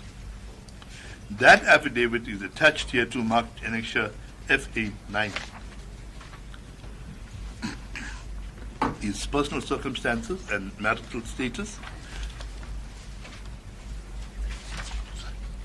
I respectfully submit that the suggestion that I have a number of addresses and I am therefore a flight risk is contradicted by the documentary record. The only two addresses associated with me are my family home and my parliamentary residence, both within the Republic, both known to the authorities, and both disclosed on the warrant documentation J15 annexed here too. Furthermore, I have never owned, let, or lived out of Cape Town. I am married to 𝐿𝐿𝐼𝐻𝐿𝐼𝐻 Adams. We were first married in terms of civil rights approximately 12 years ago, thereafter divorced and subsequently remarried in terms of the Muslim rights on 11 April 2023. We have 2 children together, a daughter aged 18, currently in grade 12, and a son aged 16. In addition, 2 of my wife's sister's children, aged 17, currently in grade 11, and aged 15, currently in grade 9, have been residing with us for approximately the past month. All the children are South African citizens, and are enrolled in full-time schooling in the Western Cape. My eldest daughter is currently in grade 12, a final year of secondary schooling, and academically the most consequential year of her life. My arrest has caused her immeasurable distress at a critical juncture. My continued detention will only deepen this harm. I am the primary financial provider for my household. My income funds school fees, medical aid contributions, daily living expenses, and all essential necessities for my family's welfare. My absence has immediate and devastating financial consequences for my wife and children. My mother, Fadiel Adams, is 83 years old. She is financially dependent on me and relies on me to ensure the regular provision of her prescribed medication and the management of her medical and financial affairs. My continued detention has already materially and adversely impacted her mental and physical health. My extended family, including siblings, resides within the Western Cape. I am deeply embedded in my community and serve as a stabilizing and supportive presence therein. There is no credible basis upon which it could be suggested that I would abandon these ties. Employment and political career, paragraph 26. Prior to my involvement in politics, I was engaged in various forms of employment, including working as a tiler and a plumber, about 2018. I became active in political affairs. In 2018, I co-founded the organization known as 𝐬𝐻𝐿𝐼𝐻𝐿𝐼𝐻, an organization established to address inadequate service delivery, the impact of certain economic empowerment policies, and the scourge of crime in the Cape Flats. In 2020, I founded the Cape Coloured Congress and served as its president in the 2021 South African municipal elections. I was duly elected as a councillor to the city of Cape Town. The Cape Coloured Congress has secured representation at the National Assembly, holding 2 seats in Parliament. I am a duly elected member of Parliament and currently serve on the Portfolio Committee on Police Oversight since 2024. In this capacity, I exercise direct oversight of policing matters at the national level. I earn a monthly remuneration of approximately 140,000 rand. I have a fixed, verifiable and permanent income and no financial incentive to flee. I suffer from arthritis in my right shoulder, for which I am currently taking prescribed medication, 𝐼𝐻𝐿𝐼𝐻𝐿𝐼𝐻, and in respect of which I am in the process of scheduling a surgical procedure. The transport conditions in which I was subjected to during my extradition have exacerbated this condition and may necessitate the expedition of the planned surgery. I am further experiencing severe and ongoing psychological stress, which has materially impacted on my general well-being. This court is respectfully asked to take judicial notice of the well-documented conditions prevailing in South African correctional facilities, which are overcrowded, chronically under-resourced, and not conducive to effective management of either physical or mental health conditions. Continued detention would significantly and adversely affect my health and my recovery prospects.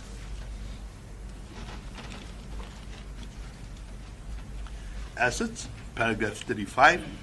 The immovable property situated at 24 Wembley Drive, London Village, Mitchell Plains, Western Cape, is registered in my wife's name.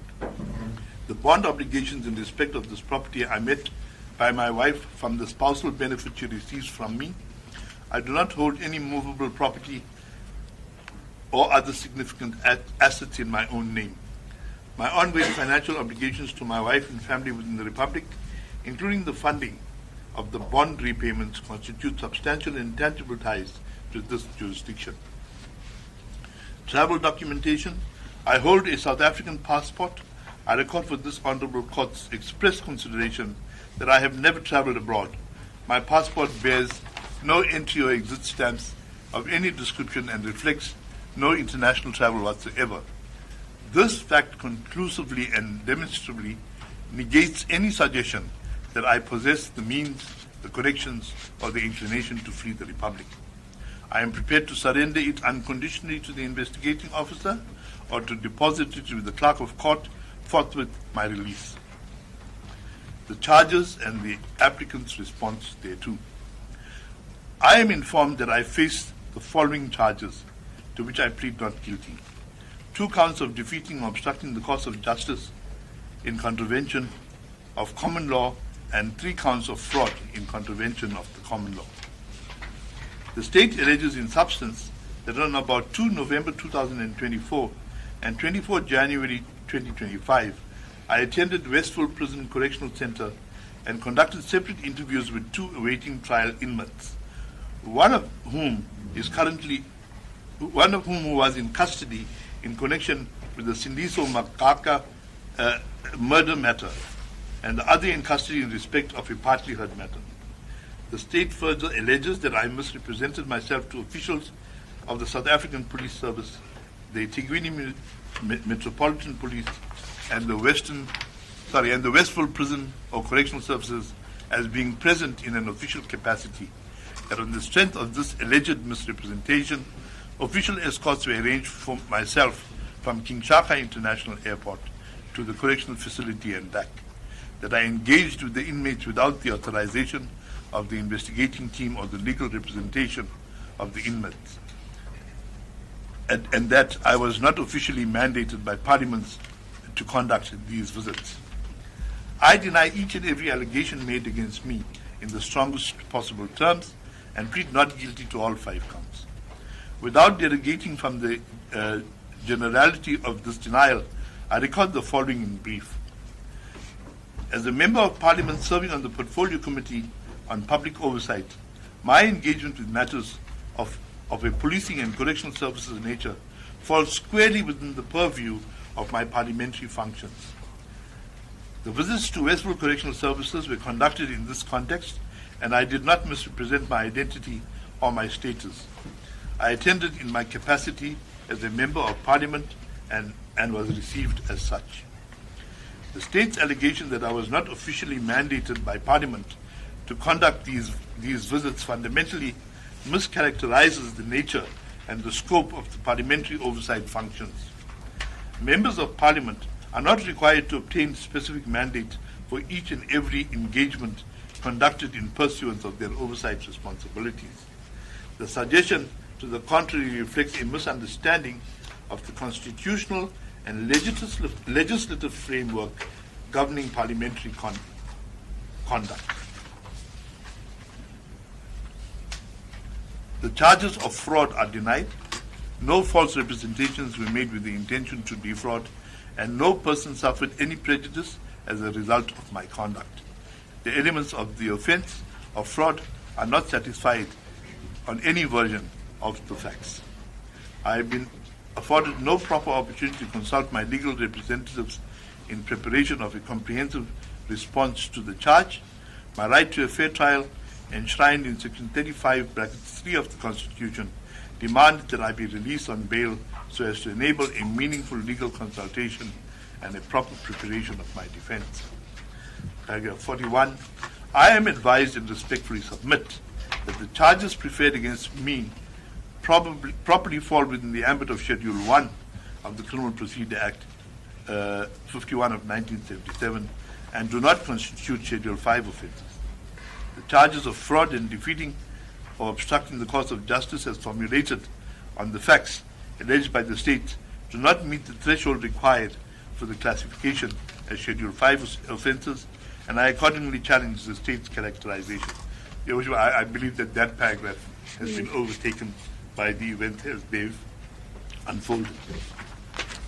In the alternative, and without conceding to the correctness of Schedule 5 classification, should this Honourable Court find that the charges do not fall within Schedule 5 and that Section 60(11)(b) of the Criminal Procedure Act applies, I recognize that the onus rests on me to satisfy, and again that paragraph, Your Worship, has been overtaken by the events as we've proceeded. I respectfully submit that this application falls to be determined in terms of Section 64A to E, read with Section 60, brackets 9, 62, 63, and 68 of the Criminal Procedure Act.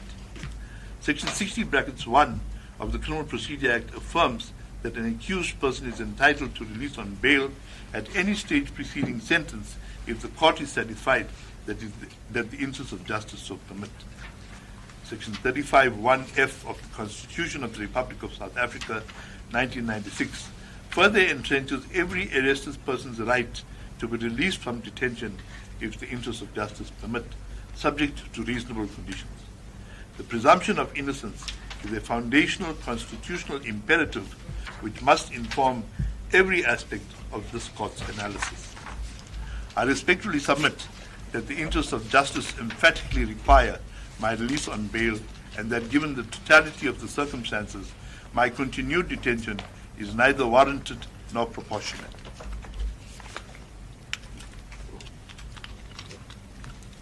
At Section 60, brackets 4, brackets A, the likelihood of endangering public safety or committing Schedule 1 offences. The charges presently facing me are non-violent in nature. There is no suggestion that my alleged conduct involved violence, the use of weapons, or any threat to the physical presence of any person. I have no previous convictions, no outstanding warrants, no pending matters involving violence to the threat of violence. Upon my arrest, I offered no resistance whatsoever and cooperated fully with the members of the South African Police Service effecting my arrest. The state cannot establish on a balance of probabilities that there is any likelihood that I will endanger public safety or commit a Schedule 1 offence if released on bail. This factor weighs decisively in my favour. I now proceed to Section 60, brackets 4, brackets B, the likelihood of evading trial or flight risk. I categorically and unreservedly deny that I constitute being a flight risk. I address the specific basis advanced by the investigating officer in support of this allegation seriatim. It was submitted that I have a number of addresses in different provinces, and I have demonstrated above I have precisely 2 addresses, my family home and my parliamentary address, both within Western Cape, both known and disclosed to the authorities, and both permanent. This submission is factually without foundation. I confirm that I am a current, active member of Parliament, serving on the Portfolio Committee on Police Oversight. This is a matter of public record. My parliamentary status renders me eminently traceable and accountable. I am the President of the National Cape Coloured Congress, which represents thousands of South African citizens and holds 2 seats in the National Assembly. My political party, my family, my constituents, and my community all have a profound stake in my remaining in this country and standing trial. My wife and our 2 kids are South African citizens residing in Cape Town. My elderly mother, aged 83, is financially and medically dependent on me. These ties are not merely nominal. They are the very fabric of my being. There's a word missing in that paragraph, Your Worship. Thank you. I have at all times demonstrated an intention to engage with the criminal justice system in accordance with the rule of law. The steps taken by my attorneys to verify the validity of the warrant were taken in good faith and in the exercise of my constitutional rights, not a flight risk not a flight risk from the process. I did not flee, conceal myself, or seek to evade the authorities. As is more fully set out in the section on my criminal history below, I have been demonstrably consistent. I have a demonstrably consistent record of attending court appearances without fail and without breach of any court order or condition. Paragraph 60, brackets 4, bracket C, the likelihood of influencing witnesses or tampering with evidence. I unequivocally deny any intention to interfere with any witnesses or tamper with evidence. This allegation is wholly unsupported by on the evidentiary basis. I am fully cognizant of the consequences of breaching bail conditions. I appreciate that any interference with witnesses or the administration of justice will result in the immediate revocation of my bail. This awareness, combined with my genuine respect for the criminal justice process, provides ample assurance that no such conduct will occur. Suitable bail conditions, including restrictions on communication with potential witnesses, can be tailored to address any residual concern that the state may have in this regard. In this respect, I specifically record the following. I am aware that the state may express concern arising from the nature of the allegations and, in particular, from the fact that the charges relate to interactions with people detained in correctional facilities and matters presently subject to criminal investigation and prosecution. I respectfully submit, however, that there is no factual basis to conclude that my release on bail will result in interference with witnesses, inmates, or officials or the investigation process. I expressly undertake that if released on bail, I will not directly or indirectly contact any state witnesses connected with this matter, save through lawful processes and, where necessary, through my legal representatives. I further undertake not to communicate with any inmate who may be connected to the subject matter of the charges, nor with any correctional services officials, police officials, or any other person identified by the investigating officer as a potential witness in these proceedings, save through the lawful channels and in accordance with any conditions imposed by this honorable court. Without derogating from my denial of the allegations against me, my position regarding the lawful scope of my parliamentary functions, I undertake that pending the finalization of this matter, I will not engage in any contact or interaction with any inmate, correctional service official, or other person connected to the subject matter of the charges, save through the lawful processes in accordance with any conditions imposed by this court.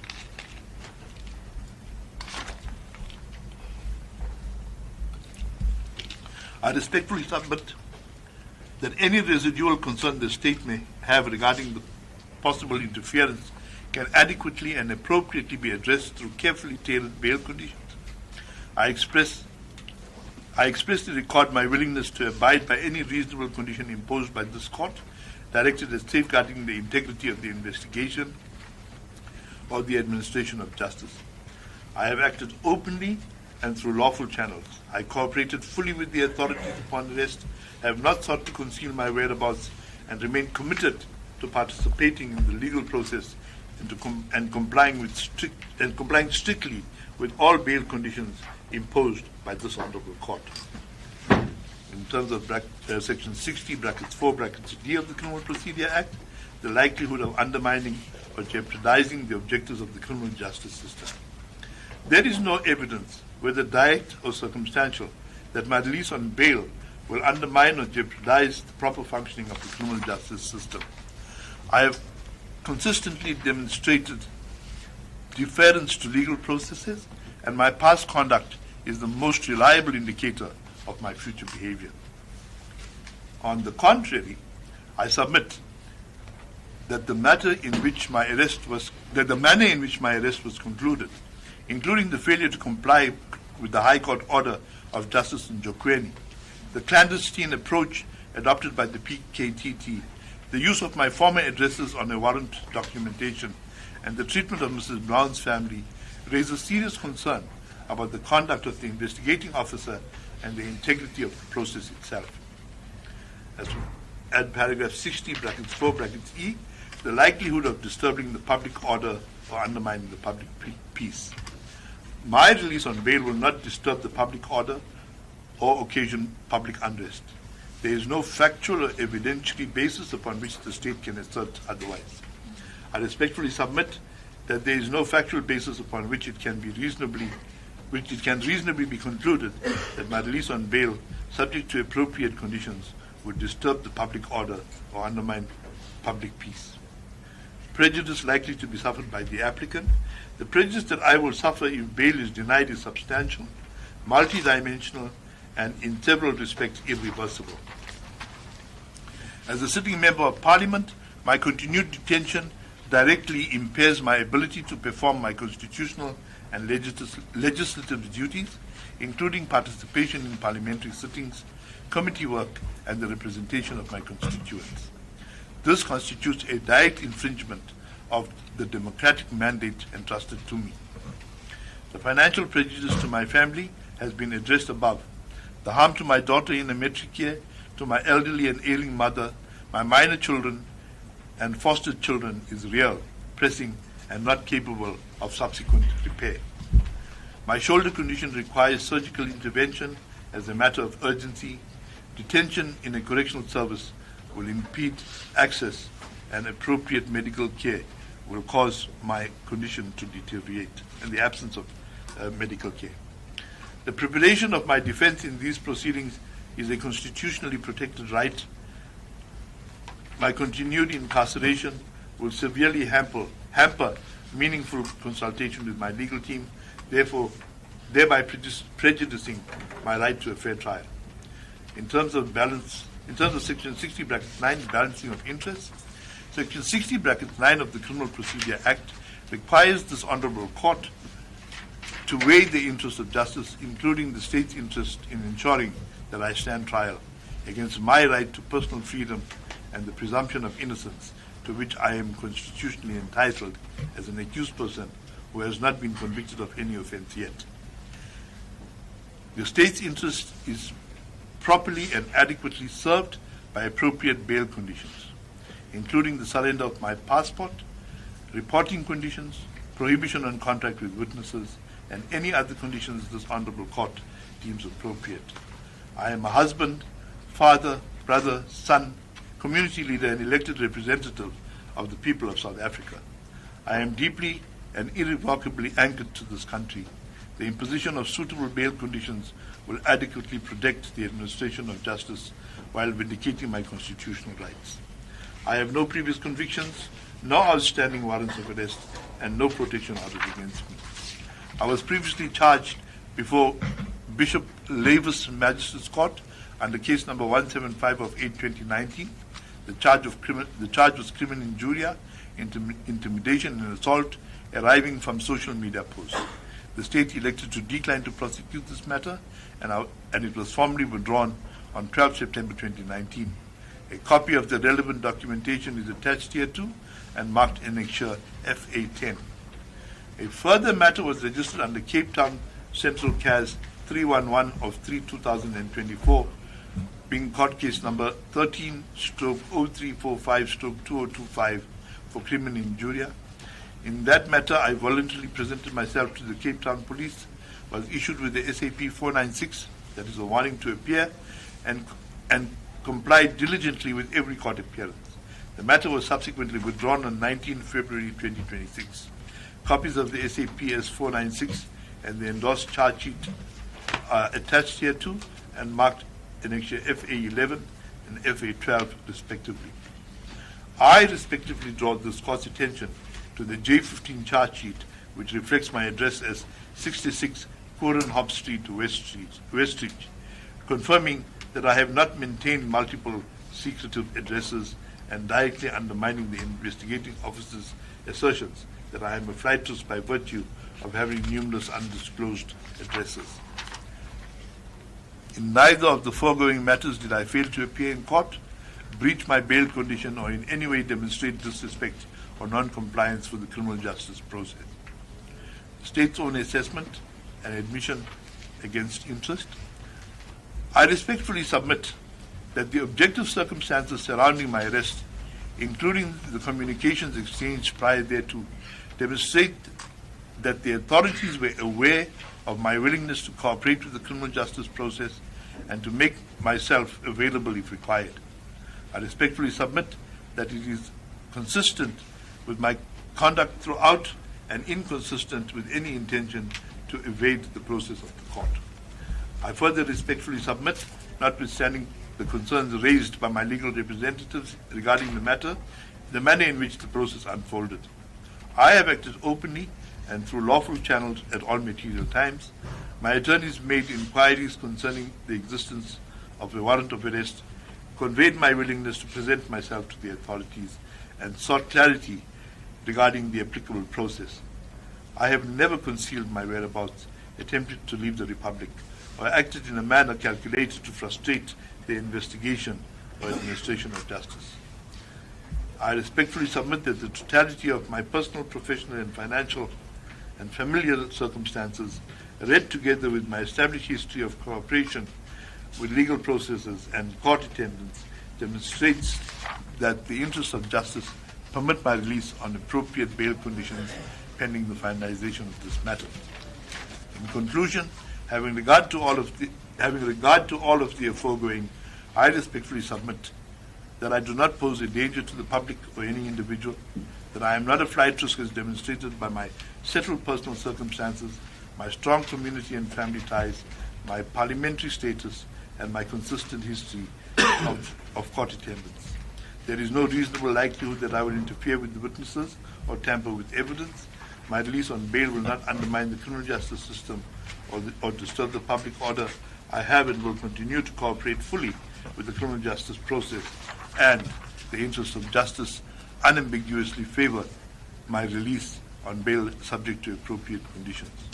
I accordingly pray that this Honorable Court grant me the following relief: that I be released on bail in the amount of 20,000 rand, which sum is available and ready to be deposited with the court forthwith. That I surrender my passport to the investigating officer or at the Mitchell's Plain or Grassy Park police station as directed by this Honorable Court. That I report to the Mitchell's Plain or Grassy Park police station as directed by this Honorable Court. That I provide the Honorable Court and the investigating officer with my residential address and undertake to notify them of any change of address, and that further and or alternative conditions imposed by the Honorable Court that the Honorable Court may deem appropriate in the circumstances. I submit that the conditions sought above individually and collectively adequately safeguard the administration of justice while property and proportionately vindicating my constitutionally entrenched rights to freedom and presumption of innocence. It is signed and commissioned, signed by the accused. I will not go into the annexes, but they are attached. May it be marked Exhibit D in these proceedings.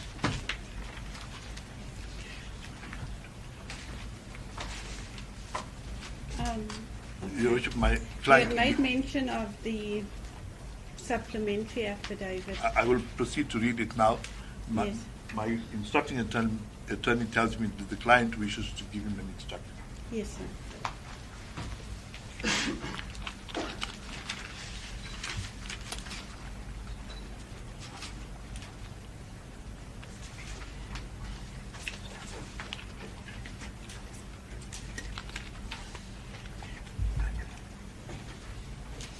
Your Worship, the supplementary affidavit, it is handwritten, and I apologize for that. We did it during the lunch adjournment. I, the undersigned Fadiel Adams, hereby make oath and say, I am the applicant in this matter under case F245 of 2026. I have deposed to a previous affidavit in support of my application to be admitted to bail.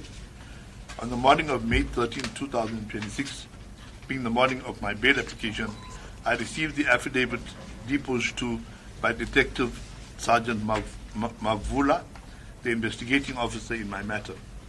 There are certain essential allegations that he makes in such affidavit that require my reply. In reply to paragraph 34, I deny refusing to cooperate with Colonel Mashede and admit declining his offer to drive me to the police station, as I was satisfied that there was a warrant and they were happy to, and I was happy to hand myself over. My surrender can be confirmed by both SAPS members and the correct footage. I apologize, Your Worship. At paragraph 38 and 39, I did not disregard a court order. In fact, the case was withdrawn, as I proved to the attorneys that I had complied with the court order. At annexure the SMS, this annexure is undated and relates to a time when I was an activist and not a member of parliament. Mr. 𝐾𝐿, perhaps you should have had this typed out, because I think even you are now reading incorrect things. It's SM5. I apologize, Your Worship. It is not my handwriting. Yes. But yes, it is indeed SM5. We will have it typed out. I'm just reading this in the record as it is. This annexure is undated and relates to a time when I was an activist and not a member of parliament. At paragraph 46, I was unaware of the identity of the witness in this matter and had been in police custody from the time that the identity of the witness was made known. At paragraph 48, the information that was in my possession was handed to me by the SAPS. At paragraph 50, I denied this and reiterate that I had cooperated fully with the court order. And at paragraph 55, it is my responsibility as a member of parliament to ensure public attention and scrutiny to issues that prevail and require investigation. My actions are not premised on any other motive of self-gain, but purely to ensure transparency and accountability, and is signed by the accused and commission. May it be marked annexure. It will be Exhibit E. Thank you. Mr. Adams, did you hear the affidavit that was read out, was prepared on your behalf and read into the record? Yes, I did, Your Honor. Do you understand what is contained in this affidavit? Yes, I do, Your Honor. You confirm that the contents of this affidavit is true and correct? Yes, it is, Your Honor. Are you aware, Mr. Adams, that whatever is contained in this affidavit can and may be used as evidence in any subsequent proceedings relating to this matter? I do, Your Honor. And do you confirm that in signing this affidavit, you confirm that the contents are true and correct? True and correct, Your Honor. Thank you. Now, further to that, a supplementary affidavit, which is handwritten, was also read into the record. Are you aware of the contents of that affidavit? Yes, Your Honor. You confirm that the contents of this supplementary affidavit are true and correct? 100%, Your Honor.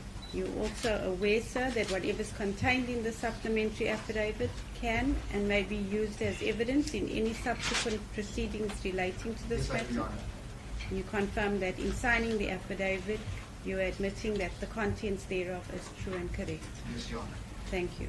So the first affidavit I will mark as Exhibit D1 and the supplementary as Exhibit D2. As court, please. Thank you. Mr. 𝐾𝐿, anything further? Thank you, Your from the Worship. defense? That's the applicant's case in these bail proceedings. Thank you. Mr. Martin? May it please the court. Unfortunately, the supplementary affidavit, I think we've tried to, we do not have the copy of it. And there is one aspect that we wish perhaps to reply to, particularly raised in this supplementary affidavit. It shouldn't take us... You're going to refer me to the authorities that say you can reply? We beg leave to the court, or unless maybe we can deal with it in arguments, if I think needs that be. would be more appropriate. Please, the court. Are you ready to address Mr. Martin? Can you give us just 5 minutes to 10, and then we address the court? Mr. 𝐾𝐿? I am ready, Your Worship, to argue. Then the state has asked for some time. I will give you 10 minutes. 10 minutes, thank you. And I will be back. Thank you. So,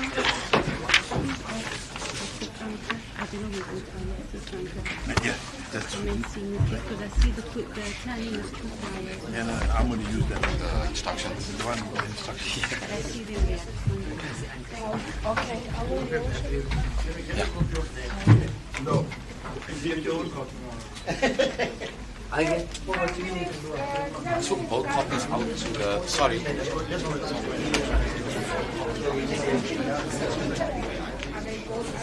We've dealt with it. Yes, no problem. Thank you.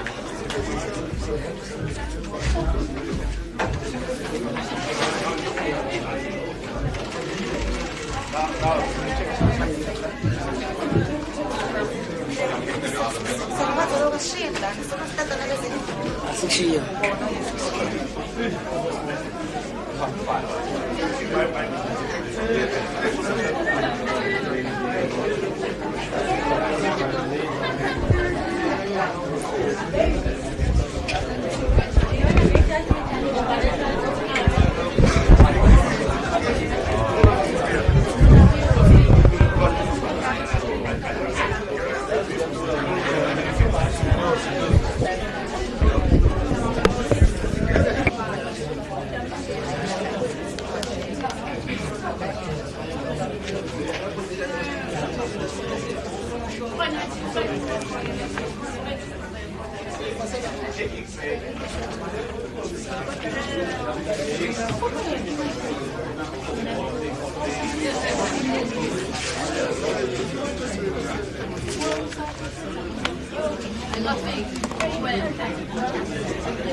That's not a problem. It's still.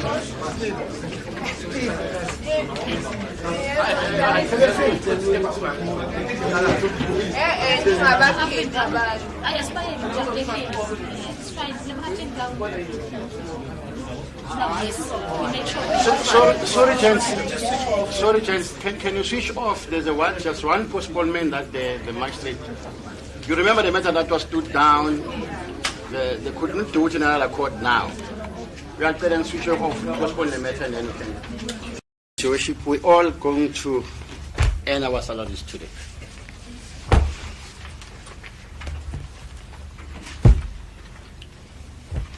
Recall the matter of State versus Fadiel Adams.